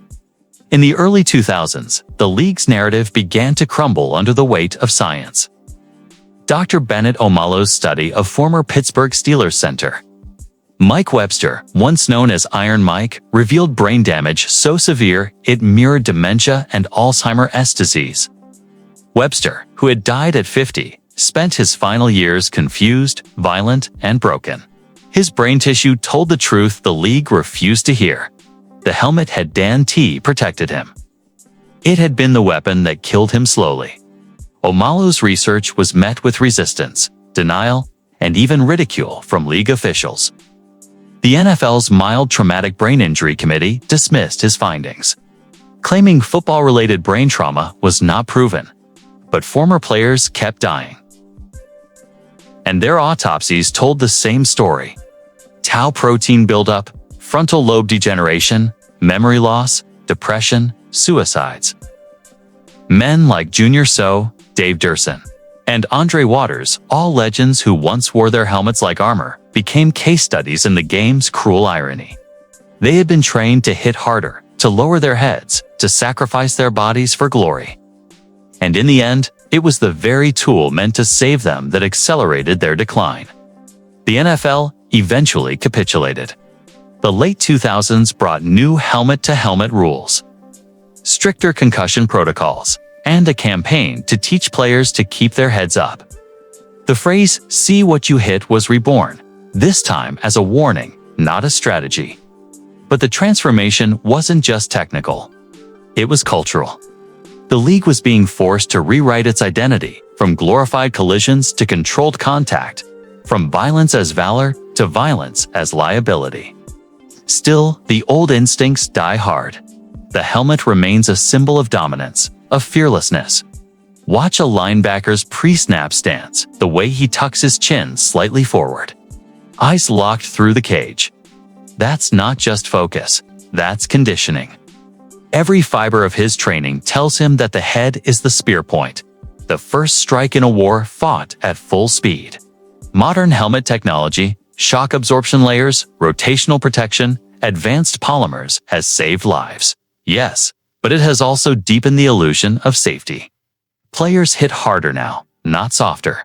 The average collision force in an NFL game exceeds 1,500 pounds of impact. The human skull was never designed to handle that, no matter how advanced the helmet. A former defensive back once put it bluntly: you give a man armor, he stops fearing the consequence. That's the paradox that haunts the modern NFL. The better the protection, the more violent the play becomes. Safety breeds recklessness. Restraint disappears behind the illusion of invulnerability. The league's challenge, now isn't just enforcing rules. It, unlearning a century of muscle memory. Generations of players grew up being told to use their helmets as extensions of their bodies. Now they're being told that instinct is a penalty. The whiplash between those two realities is part of why concussions haven't disappeared. They just changed form. Every helmet-to-helmet hit today is met with gasps, fines, slow-motion replays, and outrage. But it's also met with nostalgia, that quiet, guilty thrill that comes from remembering how football used to sound when metal met metal. when contact was a language and violence a virtue. That's the uncomfortable truth the league never quite escapes. The helmet didn't invent violence, it refined it, made it look cleaner, sharper, more cinematic. And for decades, that aesthetic, the crack, the thud, the sight of two armored men colliding was what defined the sport. Fans didn't just accept it, they demanded it. Now, as lawsuits mount and documentaries expose the hidden toll, the NFL tries to walk a tightrope between spectacle and survival. New rules forbid using the helmet as a weapon. But every Sunday, in the chaos of motion, instincts take over. Heads lower, angles narrow, collisions happen. The culture that built the helmet as weapon mentality can't be legislated away. It must be reprogrammed, and that takes generations. I think often of that phrase again, see what you hit. In its purest form, it was wisdom. Awareness saves lives. But football twisted it into something else. Proof of dominance. Proof of fearlessness. Proof that a man could turn his own vulnerability into his greatest threat. The helmet was never just equipment, it was ideology. A belief that the body could be made indestructible, that courage could be measured in decibels of impact. And though the science now exposes the cost, that belief still lingers beneath the surface. In locker rooms, in coaching clinics, in the silent pride of men who will always measure toughness by how hard they can endure the hit. Because football isn't just a game played on grass, it's a battle between invincibility and mortality. And the helmet, in all its paradox, remains both shield and sword. The story broke in 2012, but the roots were far older. In locker rooms across America, from Pop Warner to the pros, players had whispered about payback bonuses. Knock a man out of the game, earn respect. Take out the other team's star, earn a little extra. But when the NFL uncovered what the New Orleans Saints had been doing, actual cash payouts for hits that sidelined opponents, the sport's ugliest secret was dragged into the light. At first, it sounded like rumor. A few envelopes passed around, a bit of locker room talk exaggerated by reporters. But then the evidence grew undeniable. Defensive coordinator Greg Williams was caught on audio, telling his players to target injuries, to go after the head. To kill the head and the body will die. The language was raw, unapologetic, and steeped in football's warrior mythology. What had long existed as subtext was suddenly broadcast in full. The scandal wasn't just about money. It was about morality. It exposed the dangerous overlap between motivation and malice, between competition and cruelty. When the Saints system was revealed, it forced everyone, fans, analysts, even players, to confront a haunting question. How different was this from what the league already celebrated every Sunday? The NFL reacted swiftly and publicly. Suspensions, fines, lifetime bans. Commissioner Roger Goodell called it a serious violation of the league's integrity. Head coach Sean Payton was suspended for an entire season, the first head coach in NFL history to receive such a penalty. Greg Williams was banned indefinitely. But beneath the disciplinary spectacle lay a deeper truth. This culture had begun with the Saints, and it wouldn't end with them. Because Bountygate, as the media called it, wasn't an anomaly. It was a symptom. A symptom of a sport built on sanctioned harm. For decades, players had been rewarded not just for stopping opponents, but for breaking them. Coaches preached physical dominance. Broadcasters glorified punishing. Hits. Fans cheered louder when someone stayed down. The violence was never hidden, it was the product. Greg Williams's words, when leaked, sounded monstrous. But to veterans of the game, they were disturbingly familiar. One former linebacker said anonymously, "Every team had its version of that speech. We just didn't call it a bounty." That's what made the scandal so haunting. It wasn't a secret system, it was an exposed mirror. The audio recordings were damning, not because they revealed something foreign, but because they revealed something true. Williams urging players to take out a running back's ACL, to hit that head, to make sure he remembers you next time. To the outside world, it sounded barbaric. Inside football, it was tradition. When Williams was reinstated years later, he admitted as much. I learned that what we always called motivational culture crossed a line. But that line had never been clear. It was always shifting, always negotiable, always justified in the name of playing hard. The Saints paid their fines, lost their draft picks, and rebuilt their image. But for many players, the damage couldn't be undone. Jonathan Vilma, accused of leading the bounty pool, fought back legally. He sued the commissioner, claiming defamation. The league eventually softened, reinstating players and scaling back punishments. By then, however, the public narrative was set. New Orleans had become the face of football's moral collapse. But here's what most missed: the scandal didn't kill the bounty system. It simply drove it underground again. Today, the rewards are no longer cash in envelopes. They're less explicit, more cultural. You don't get a bonus, you get film room praise. You get your hit replayed on national television. You get your name trending on social media. In a sport obsessed with domination, the currency of violence simply changed form. In the years since, the league has pushed for safer rules, cleaner tackling, and improved equipment.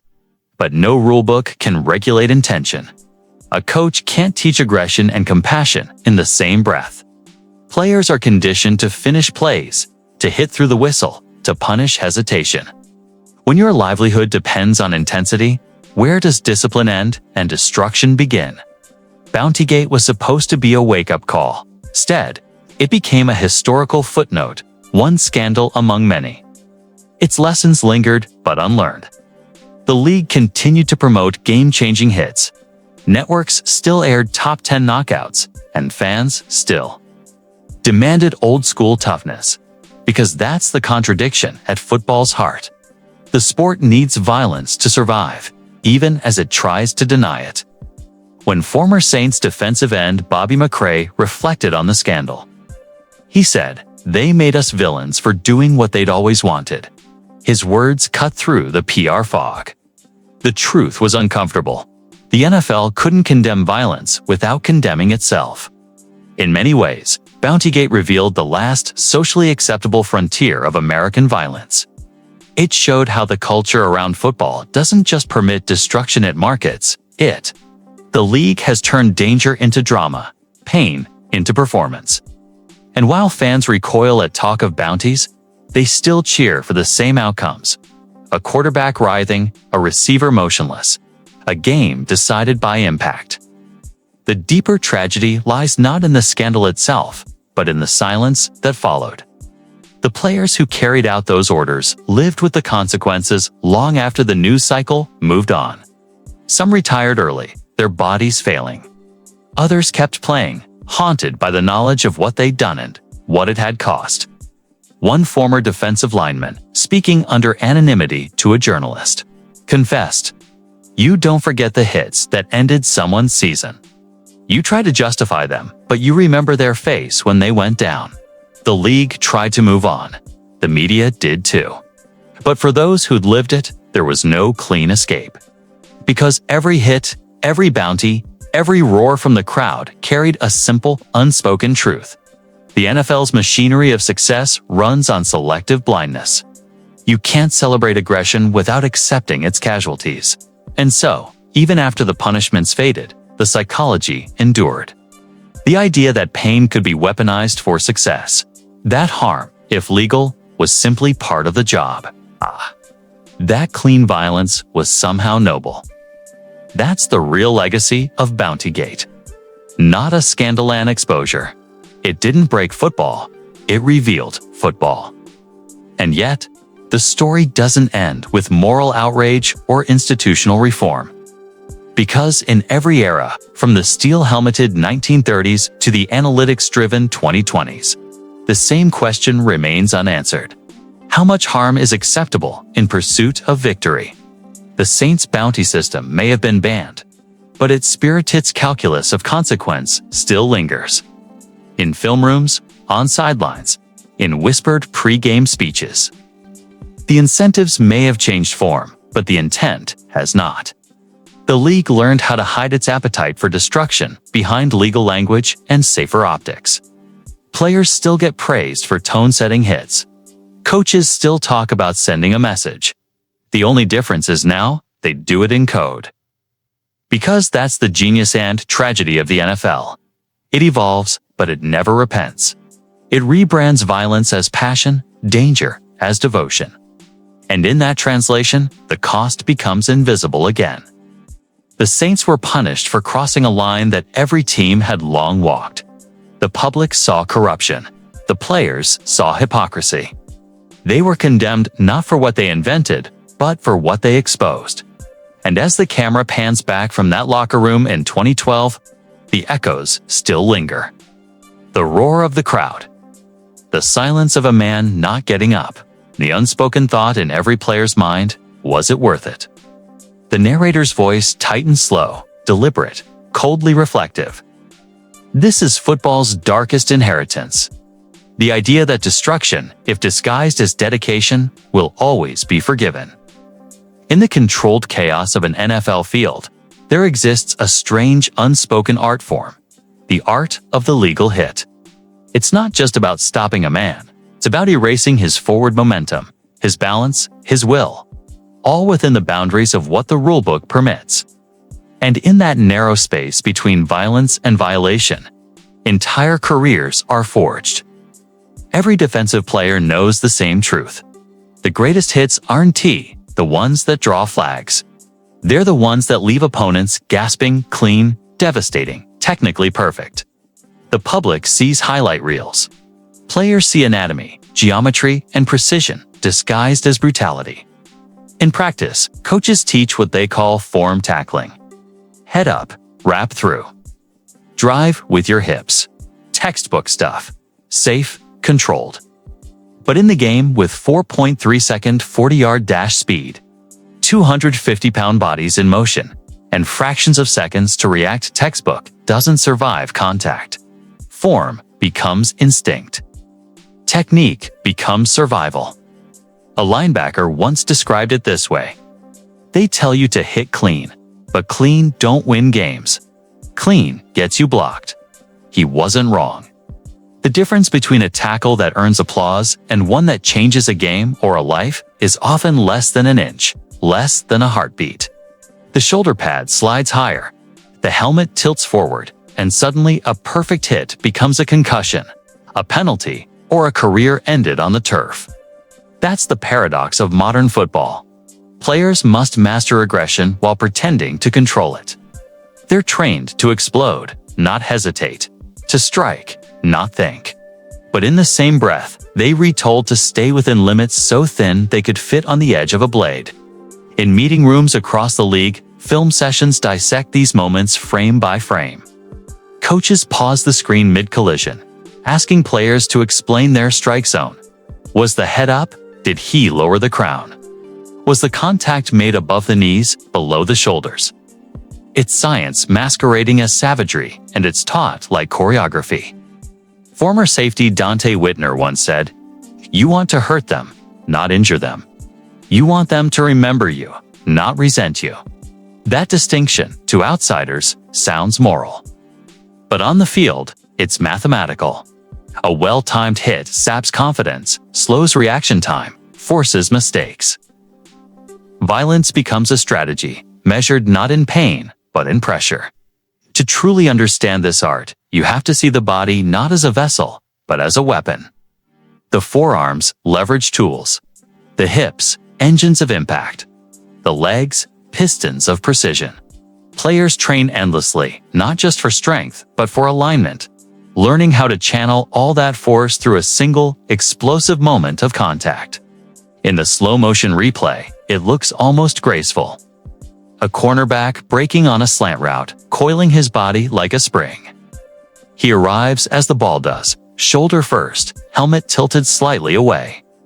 The receiver's chest compresses, the ball bounces free. The crowd erupts, the hit is clean. Legal, perfect. But behind that perfection lies a lifetime of conditioning, of learning exactly how much violence the league will allow before it starts pretending to be shocked by it. For every textbook tackle, there are dozens that dance on the edge of catastrophe. 1 inch lower, and it's a helmet-to-helmet penalty. 1 inch higher, and it's a broken jaw. 1 degree too late, and the tackler himself takes the worst of it. Defensive coordinators call this the margin. That margin decides reputations. It separates the disciplined enforcer from the reckless thug, the Hall of Famer from the headline cautionary tale. Some players have mastered it. Ray Lewis, Ronnie Lott, Patrick Willis. Their hits weren't dirty, but they weren't kind either. They played in that moral gray space where power and precision met. The space where football still looks like the game it used to be. Lewis once said, "Pain is part of the bargain. If I hit you right, you'll feel it in your soul. But I'll walk away knowing I did it fair." It's the creed of the defensive elite to inflict suffering, but within code. But what exactly is that code? It's written, revised, and reinterpreted every season. Helmet contact, once celebrated as laying the wood, is now flagged as targeting. Shoulder hits that drew cheers in 2005 now trigger fines in 2025. The league evolves, but the essence remains. Find new ways to destroy legally. In that sense, the modern defender is both artist and outlaw. They must internalize the physics of violence while externalizing the illusion of control. They're sculptors of collision, perfecting the human body's capacity to devastate without crossing an invisible line. And make no mistake, the pressure to perform inside that paradox is relentless. Every hit is graded, every angle analyzed. Defensive players live under the microscope of film review and public judgment. One illegal hit can cost tens of thousands in fines. One legal one can earn a highlight reel and a new contract. So they walk that razor's edge, hit after hit, play after play, learning to weaponize everything from foot placement to helmet tilt in pursuit of dominance that doesn't draw a flag. Psychologists who study aggression in athletes call it regulated ferocity. It's the ability to summon violence on demand and then instantly suppress it when the whistle blows. To turn the most primal instinct into a professional skill. It's what makes football players so different from ordinary men. Not the violence itself, but their command over it. Yet that command comes with a cost. The constant toggling between fury and focus rewires something deep inside. Many retired players speak of struggling to turn it off. After years of channeling rage into performance, normal life feels muted, incomplete. The adrenaline fades, but the instinct remains. One veteran linebacker put it bluntly. They teach you to hit people legally. But what's legal doesn't mean it's humane. The balance between precision and punishment. That's where the sport finds its soul and its sickness. Because every clean hit is still a collision of human beings at impossible speed. The legality doesn't erase the pain. It just makes it acceptable. And so, football sustains its illusion of control. The hits look cleaner. The rules sound safer. But at its core, the violence is simply refined, less obvious, more efficient, more cinematic. The beauty of the game lies in that choreography of destruction, that ballet of impact disguised as discipline. To hit legally but brutally, that's the true art form. It's what every defender dreams of mastering. To stand over your opponent, clean by rule, but devastating by effect. To make the crowd erupt without hearing a whistle. To walk that line perfectly, knowing that just 1 inch the other way could make you a villain instead of a hero. That's as the contradiction of the NFL's evolution. Every step toward safety only sharpens the edge of danger. Every new rule doesn't erase violence, it refines it. Players adapt, techniques evolve, and the cycle continues, endlessly rebranding brutality as brilliance. Because in the end, legal is just another word for acceptable damage. In the National Football League, pain isn't just a byproduct, it's part of the business model. Every contract, every incentive clause, every highlight reel is built upon a quiet economy where suffering is both the currency and the cost of doing business. It's not written in the paperwork, but every player understands the exchange. You don't just get paid to play. You get paid to endure. In locker rooms across the league, the mantra echoes like a gospel. Pain is part of the paycheck. It's said with a grin, a shrug, sometimes through gritted teeth. It's how men justify the bruises that never heal, the concussions that go unreported, the mornings when bones creak louder than the alarm clock. Pain becomes a measure of legitimacy, a way of proving that you belong. You don't complain about pain in the NFL, you translate it. A twisted ankle becomes tightness. A concussion becomes a stinger. Torn ligaments are just sore. Language itself becomes armor. A means to mask weakness in a world that rewards denial. Because the moment you admit pain, the machine starts replacing you. The economy of pain begins before a single snap. Contracts are designed with performance bonuses, snap counts, and injury clauses. Financial motivators that reward availability above all else. The more you play, the more you earn. And so, players push through. They take injections before games, swallow anti-inflammatories by the handful, and tape together joints that should have been resting months ago. A veteran running back once said, "They don't pay me for Sundays. They pay me for Mondays." He was talking about the morning after, when adrenaline fades and the real cost surfaces. The swelling, the stiffness, the dread of another week beginning before the last one has healed. Monday mornings are where pain becomes tangible. Where the currency of toughness gets tallied. Team doctors and trainers operate like accountants in this economy. Their job isn't to eliminate pain, it's to manage it, to keep the asset on the field. They inject, compress, and numb. Not to heal, but to postpone the inevitable. The players understand the trade. They sign up for it willingly. Some even crave it. Pain, after all, is proof of participation. It's the price of belonging to a fraternity that few can endure. In the film room, coaches preach sacrifice. Play hurt, not injured. It's a moral distinction designed to separate the committed from the cautious. Playing hurt earns respect. Sitting out invites suspicion. And so, pain becomes a currency of credibility. Every limp, every scar, every tape job is a badge of authenticity. Evidence that you've paid your dues. But beneath the surface, that culture erodes the humanity of the men who play. They learn to equate suffering with success. They internalize that their worth is measured by how much damage they can absorb before breaking. The league celebrates this resilience publicly. He's tough. He's a warrior. He never misses a snap. Those phrases decorate highlight reels, but they conceal the reality of a body that's slowly collapsing under the weight of expectation. Players who play through pain are valorized. Players who don't are forgotten. The system doesn't reward honesty, it rewards endurance. By the time a player reaches his late 20s, he's already negotiating with his own body. Every hit is a calculation. Is this worth another season? Every contract extension comes with a hidden clause, not in writing, but in consequence. The guaranteed money might last 3 years, but the pain will last a lifetime. Retired players talk about it like a trade they made without realizing the terms. They exchanged short-term glory for long-term pain. The game doesn't tell you the interest rate, it just keeps collecting.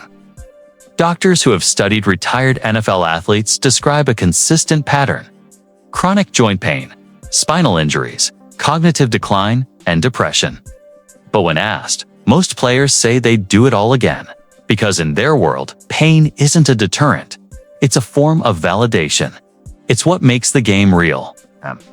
There's a disturbing beauty in that loyalty.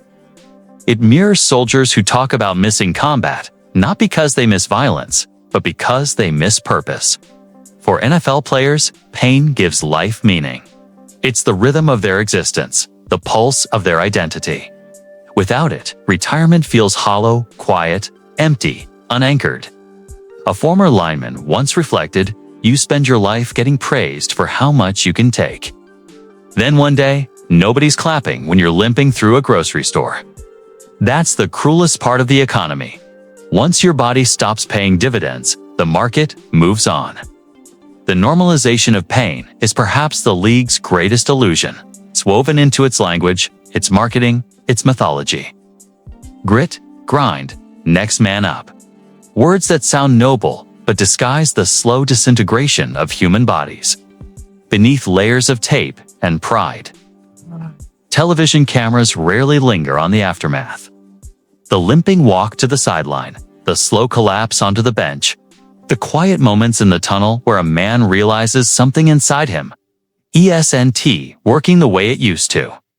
Those moments aren't marketable. They don't sell jerseys, but in those silences, the truth of the NFL's brutality comes into focus. Pain isn't incidental, it's instrumental. It fuels the spectacle. It defines the culture. It keeps the machine turning. And every player, from rookie to veteran, becomes both participant and product in a system that commodifies their suffering. This is the unspoken economy. The exchange of health for glory, of dignity for dollars, of tomorrow for today. It's the handshake deal every player makes when he signs his first contract. It's the one where his body becomes both his tool and his toll. And when the crowd roars after a collision, they're not just celebrating skill or strength. They're celebrating the cost someone was willing to pay. The sound of applause, in that sense, is the sound of the transaction closing. The NFL doesn't run on statistics or ticket sales alone. It runs on men who wake up in pain and keep going anyway. Who smile through cracked ribs, who sign autographs with aching wrists, who stand tall on knees that shouldn't bend anymore. Pain becomes the unifying language of the sport, the one everyone speaks, but no one admits to understanding fully. In the end, the players don't just play for the money. They play for the respect, the belonging, the fleeting moments when the world sees them as invincible. Because once the lights fade and the pain remains, what's left isn't just a broken body. It's a man trying to find meaning in the suffering he once called success. The league will move on. The fans will remember highlights, not injuries. But the men who built the sport on the foundation of pain will carry it with them long after the cheers fade. Because in football, pain isn't just part of the game, it's the price of admission. Football has always lived on the edge between valor and exploitation. Every player who walks into a facility knows the pact. Give your body, give your pain, give your silence. But what happens when the system that rewards this sacrifice refuses to acknowledge its moral debt? When the league's message of toughness becomes a disguise for negligence? The ethics of football's violence aren't just philosophical, they're institutional. Coaches, executives, broadcasters, even fans participate in a machine that commodifies pain. To play hurt is noble. To sit is shameful. And in that framing, morality dissolves. You either produce or you perish. Dr. James Meyer, a sports ethicist from Stanford, once said, "The NFL doesn't just tolerate pain, it markets it as virtue." That's the quiet brilliance and quiet cruelty of professional football. The spectacle of sacrifice feeds the audience's emotional hunger. Every limp, every bruise, every staggering recovery from a hit reinforces the mythology that pain equals commitment. That's the story the league sells. And it's not just fans who buy in. Coaches are groomed within that same ideology. The unwritten rule is consistency. Don't break the illusion. Never let the public see the fear behind the face mask. Never let a rookie question why he's still in drills with a torn labrum. You can almost hear the justification echo through every practice field. This is football. This is what you signed up for. The ethical rod seeps in subtly. It starts with rationalization. The linebacker who hides his concussion because he doesn't want to lose his roster spot. The coach who tells himself that the kid will tell the trainer if it's serious. The trainer who clears the player because the next man up isn't ready. Nobody is the villain, but everyone is complicit. Medical experts have long tried to pierce this armor of denial. Dr. Ann McPherson, a neurologist who worked with retired players, Put it bluntly, the system is structured so that a player's body becomes disposable once his performance dips. Ethics only enter the conversation when liability does. Her words cut through the rhetoric like a scalpel. Because that's the truth. Morality in football often follows money, not conscience. When the concussion crisis exploded in the late 2000s, the NFL's initial response wasn't compassion, it was containment. The league formed committees, funded selective research, and used PR strategies to control the narrative. Their public messaging revolved around player safety. Initiatives, but internal documents later revealed years of data suppression. Pain was still part of the business model. It was just repackaged in corporate language. What makes this culture so ethically slippery is that it doesn't look like exploitation on the surface. The athletes are grown men, millionaires even, who choose to play. The league's lawyers and executives lean heavily on that word, choice.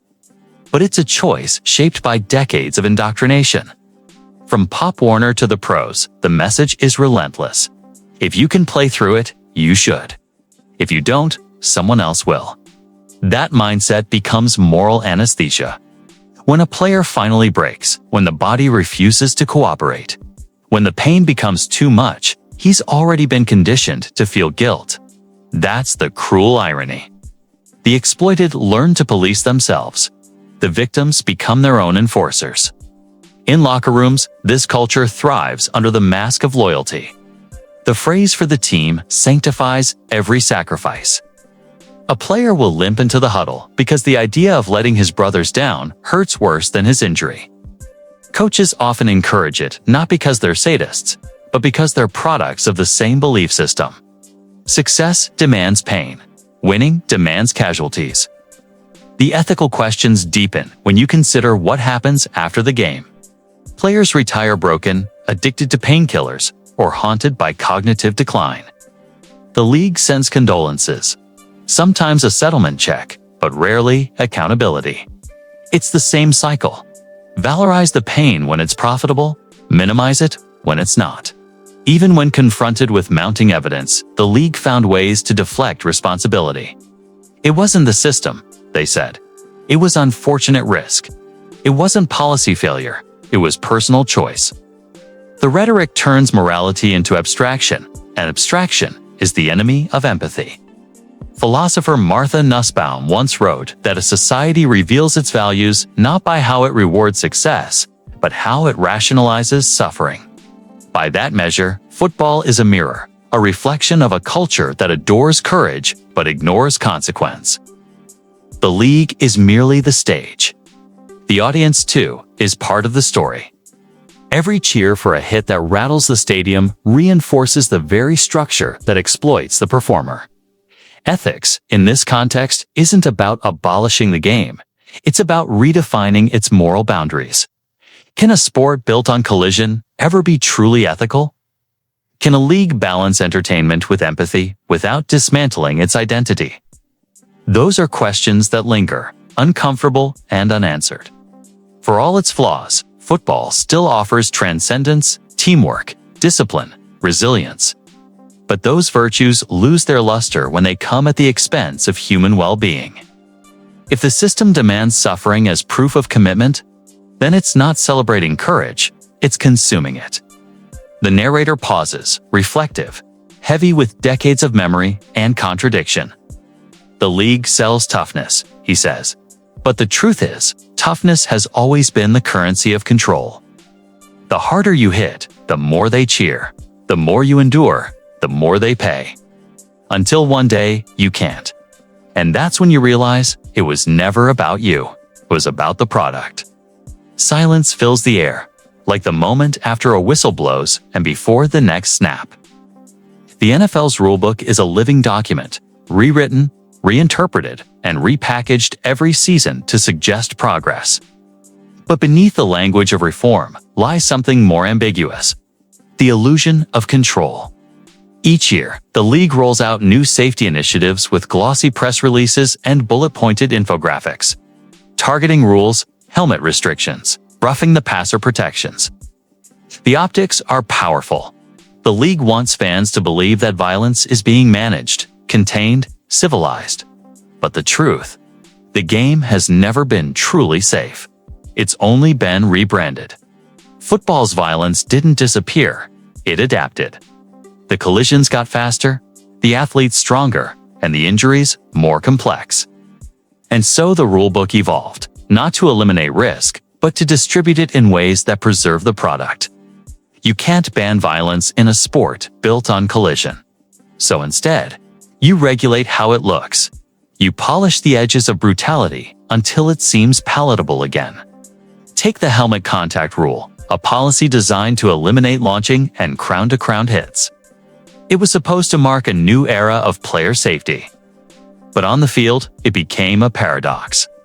Defenders were now punished for the physics of momentum, for split-second collisions that couldn't be avoided.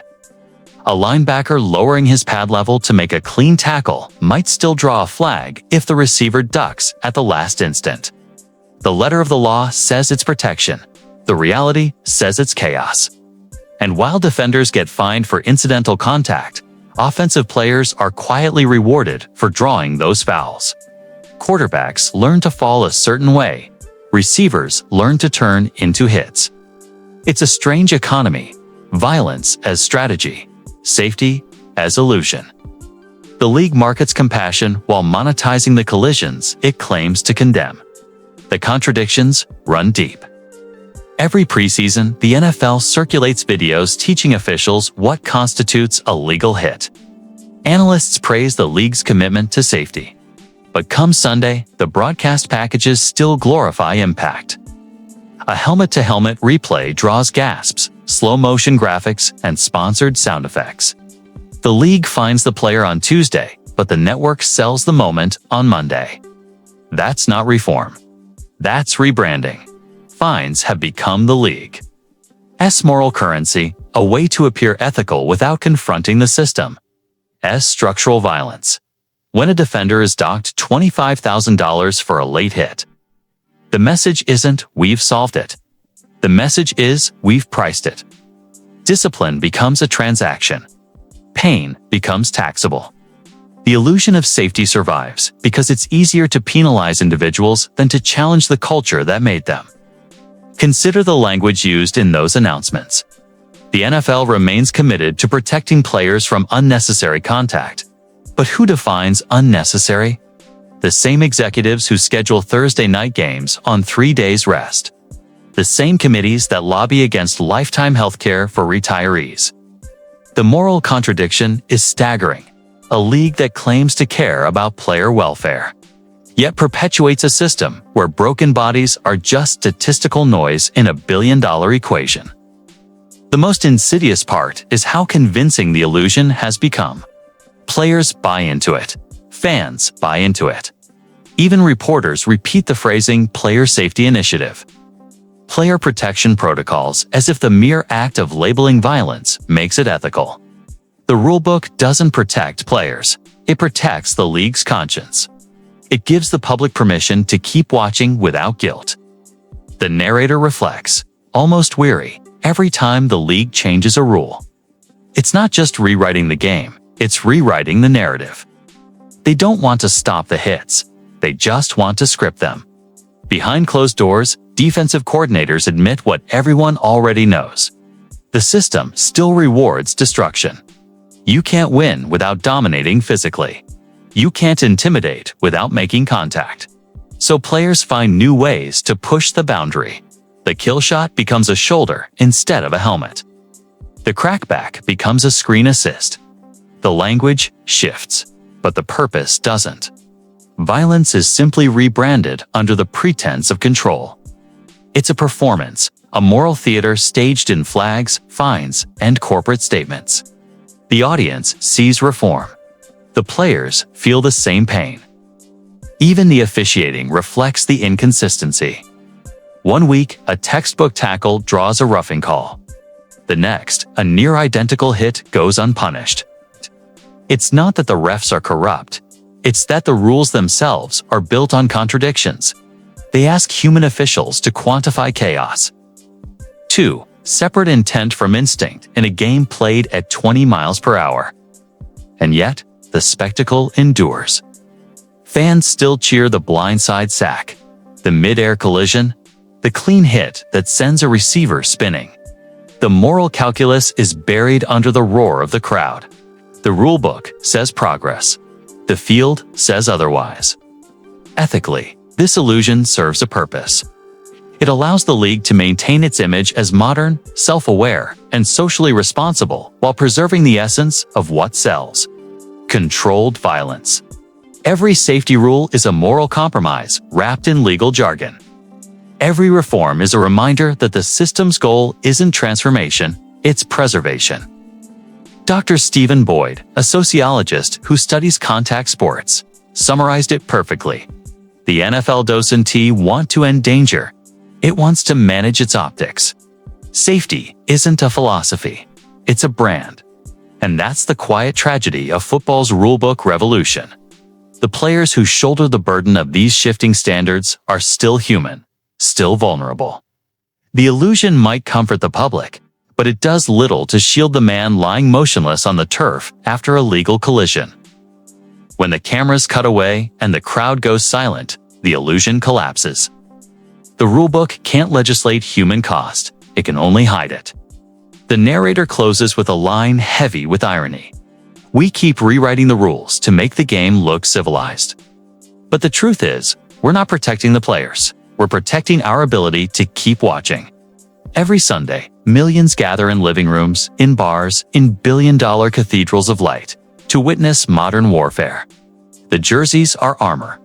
The gridiron is an arena. The men who step onto it carry the same burden that warriors once bore centuries ago.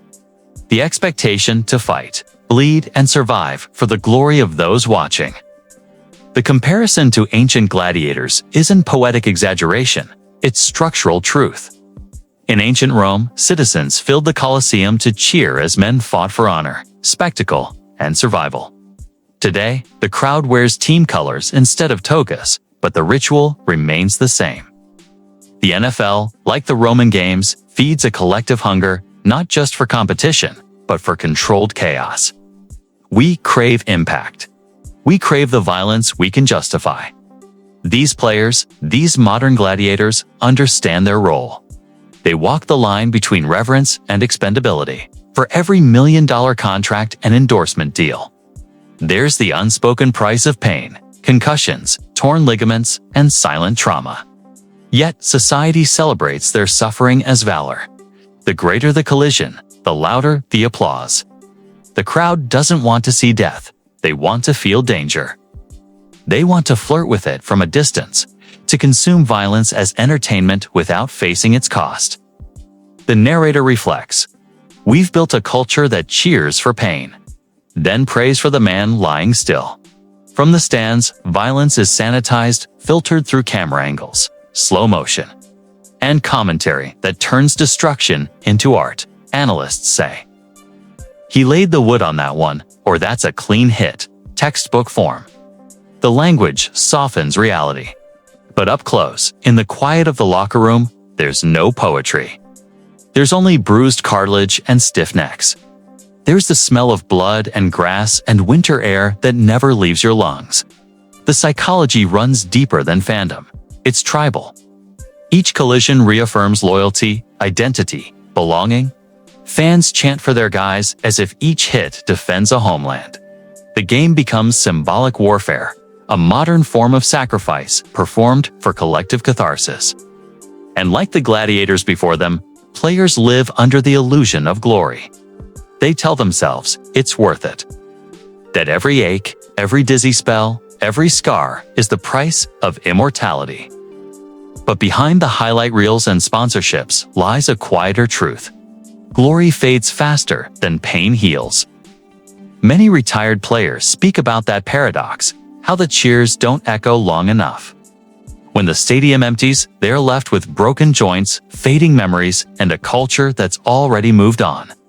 In ancient Rome, the crowd forgot the names of fallen gladiators by dusk. In modern football, a player's legacy can vanish between commercial breaks. Dr. Richard Levinson, cultural anthropologist, once said, "Football offers America the illusion of consequence without the reality of death." But that illusion is thinning. We've seen too many players collapse, too many obituaries of men gone too soon. The names Junior Seau, Mike Webster, Demaryius Thomas echo like memorial stones for a generation sacrificed to spectacle. Still, the games continue. Still, the crowd cheers.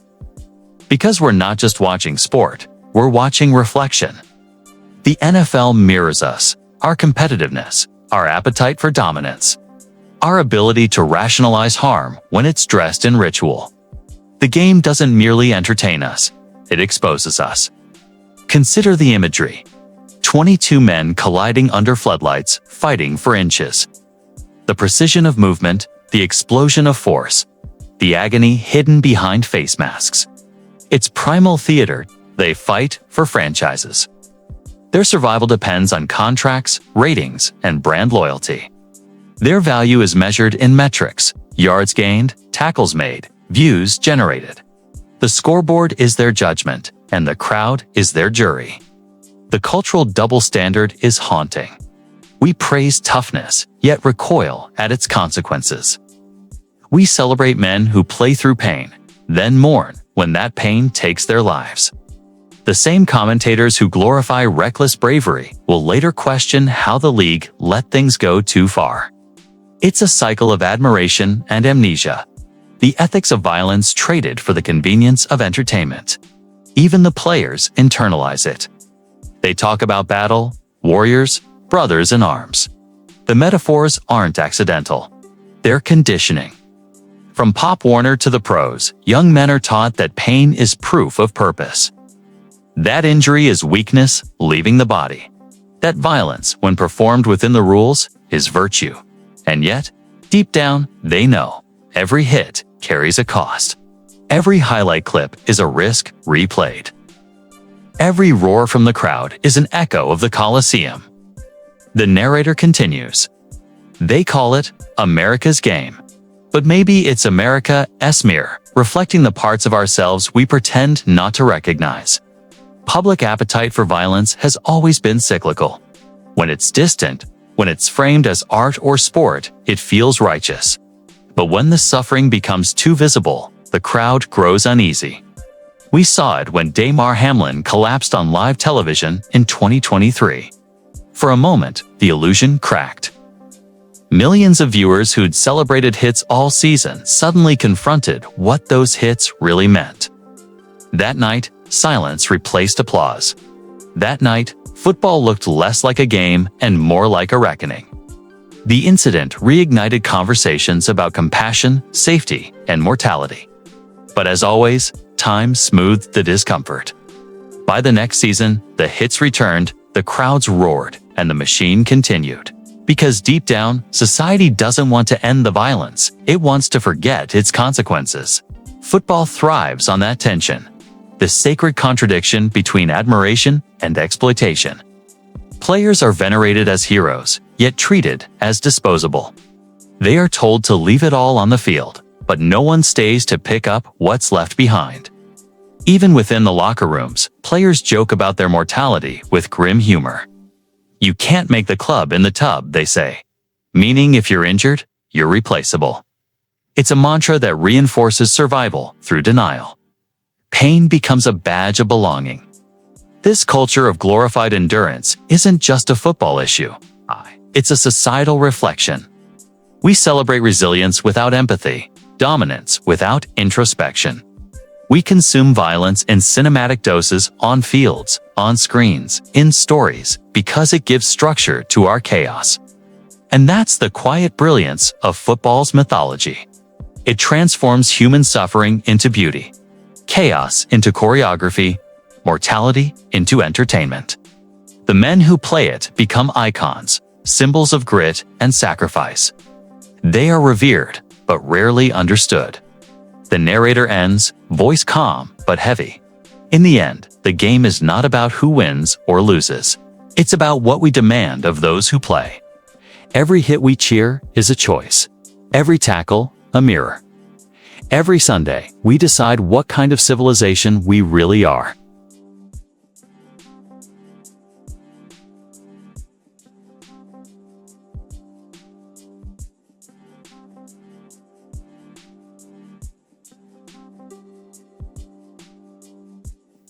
When the crowds vanish and the echoes fade, silence becomes the loudest sound in a retired player's life. The applause that once wrapped them in meaning now lingers like a ghost, faint, distant, and unreachable. The locker rooms are gone. The fields are manicured for the next generation. The body remains, but it no longer obeys. Every step is a reminder. Every morning is an inventory of pain. The aftermath of the NFL's violence is not cinematic, it's domestic, it's quiet. It happens in bedrooms, in doctors' offices, in half-lit kitchens at 3 a.m., when sleep won't come because the mind keeps replaying hits that happened decades ago. For many, the battle didn't end when the whistle blew, simply changed battlegrounds. The war moved inside into bones, joints, and memories that misfire. There's a story told among retired players about the morning test. You wake up, and before you sit up, you take stock. Can you move your neck? Can you feel your fingers? Can you bend your knees without the sound of breaking twigs? It's not a joke, it's ritual survival. One former offensive lineman once said, "We were paid to shorten our lives in slow motion." That sentence carries the entire truth of the game's aftermath. Contracts end. Endorsements fade. But the body never stops collecting payment. Arthritis where impact once lived. Migraines from hits that weren't flagged. Anxiety from memories that don't fully return. The human body, designed for survival, becomes the ledger of every collision. Shoulders fused, knees reconstructed, spine scarred. For many, the injuries aren't just physical, they're existential. The loss of motion mirrors the loss of identity. Who are you when the cheers are gone? When toughness is no longer currency? Some players speak of a kind of phantom limb syndrome of the soul. They miss the game not for its violence but for its meaning, the structure, the purpose, the brotherhood. The field was a place where pain was sacred, where suffering meant belonging. Off the field, that code doesn't translate. Out here, pain is just pain. Cognitive decline follows some like a shadow. Chronic traumatic encephalopathy, CTE, has become the unspoken plague of the NFL's modern age. It's invisible until it's undeniable. Mood swings, memory lapses, confusion, depression, sometimes rage, sometimes silence. Wives, children, and friends become caretakers for men who once seemed immortal. There is a haunting irony in how the league markets resilience while its alumni crumble under its cost. The banners in stadiums celebrate legends, but few fans know what those legends endure in the quiet years. The same men who inspired millions now struggle to remember their own playing days. The camera flashes that once captured glory now capture hospital visits, lawsuits, and funerals.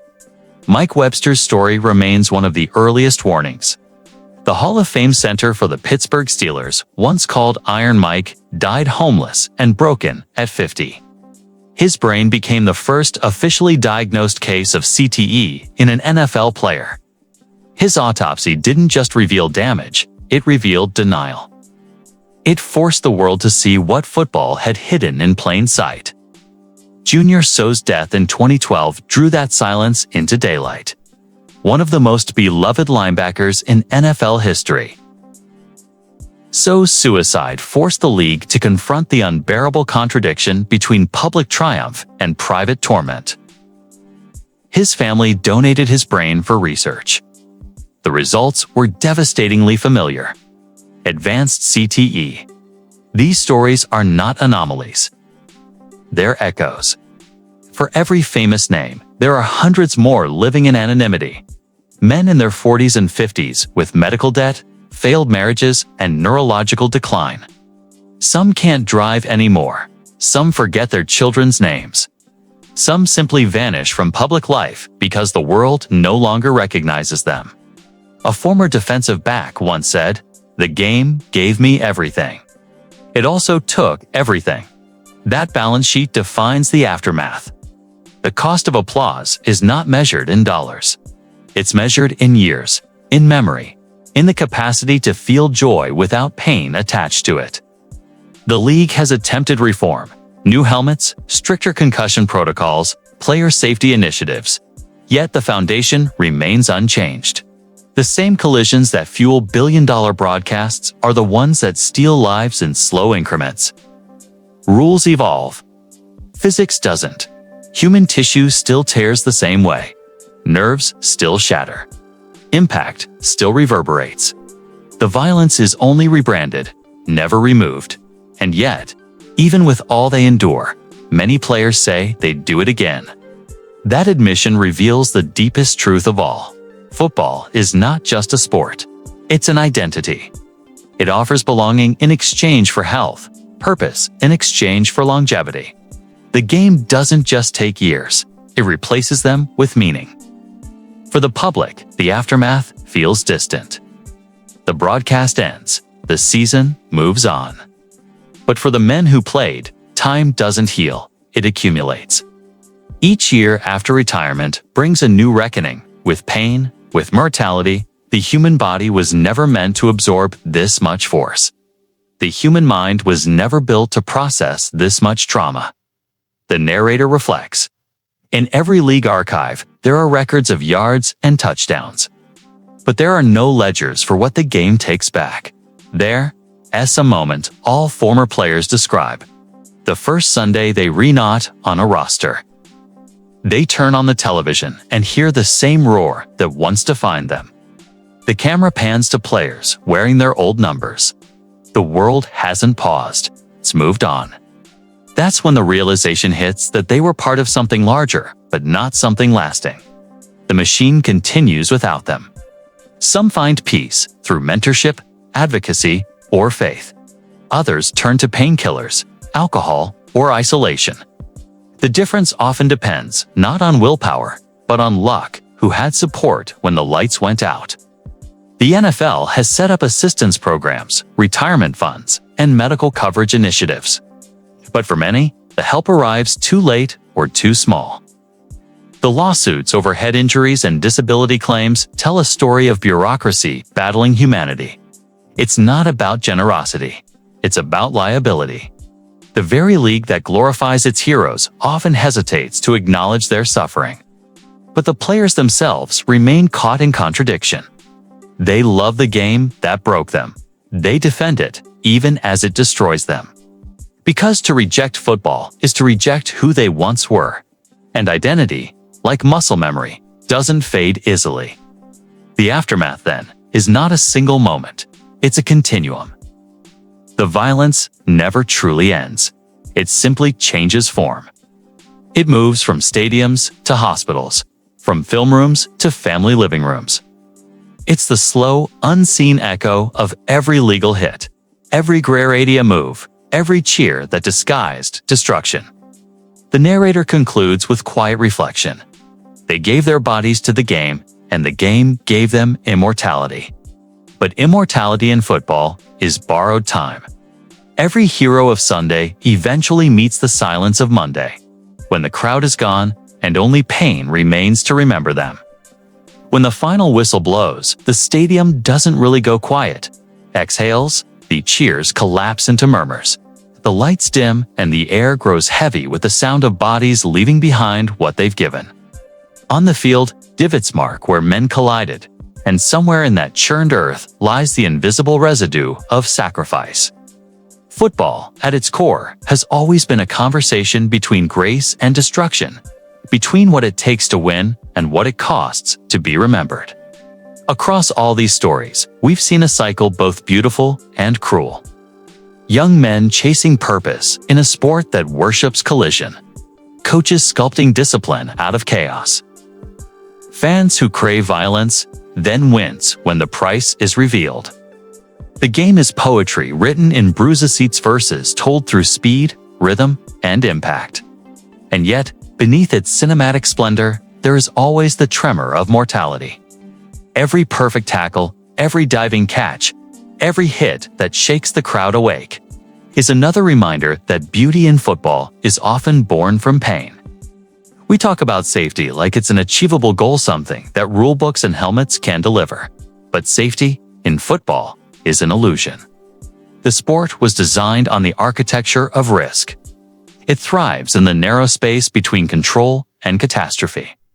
Every advance in equipment only sharpens the speed of violence.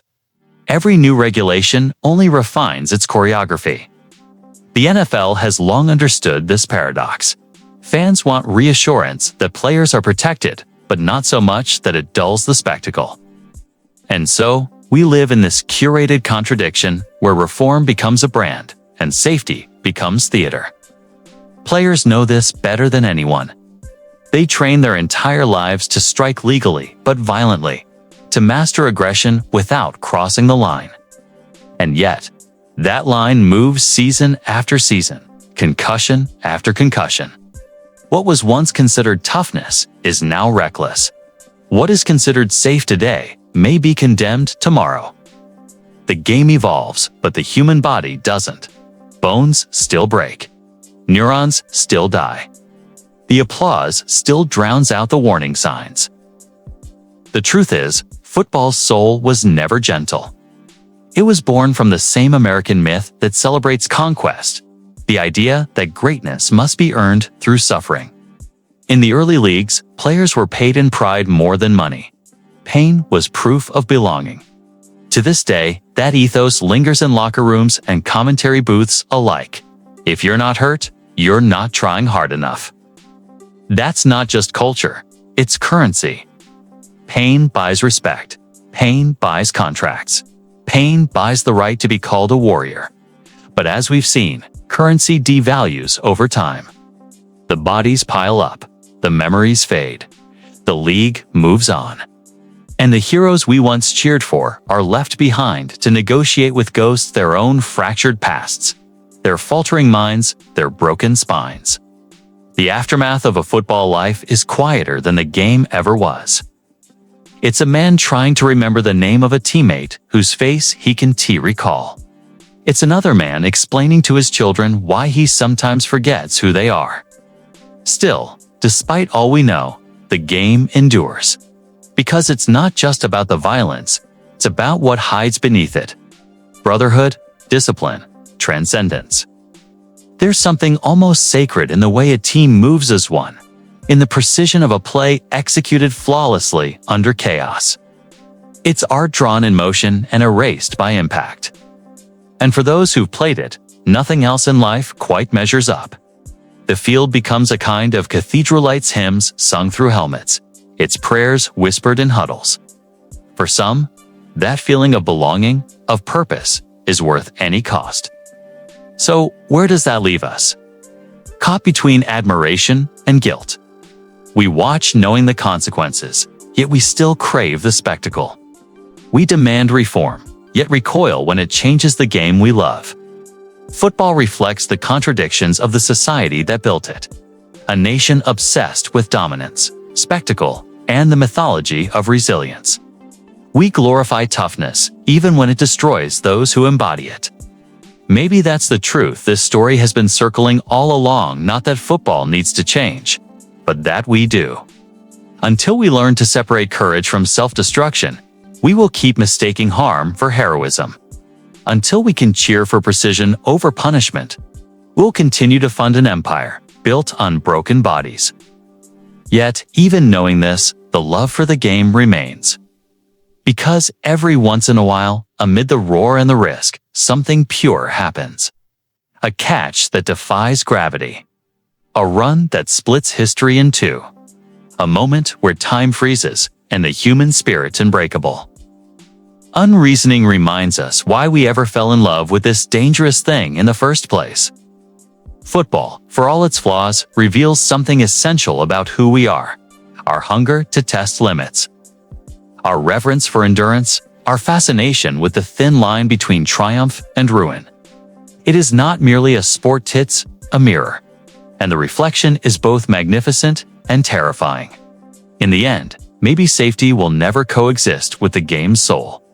Maybe that's what makes it so hauntingly beautiful. The players step into that knowledge willingly, chasing a glory that burns too bright to last. And when the lights go out, when the echoes fade, what remains is silence, the kind that carries both reverence and remorse. Because somewhere beyond the roar of the crowd, beyond the highlight reels and the confetti, there is always the echo after the hit, the silence that follows glory.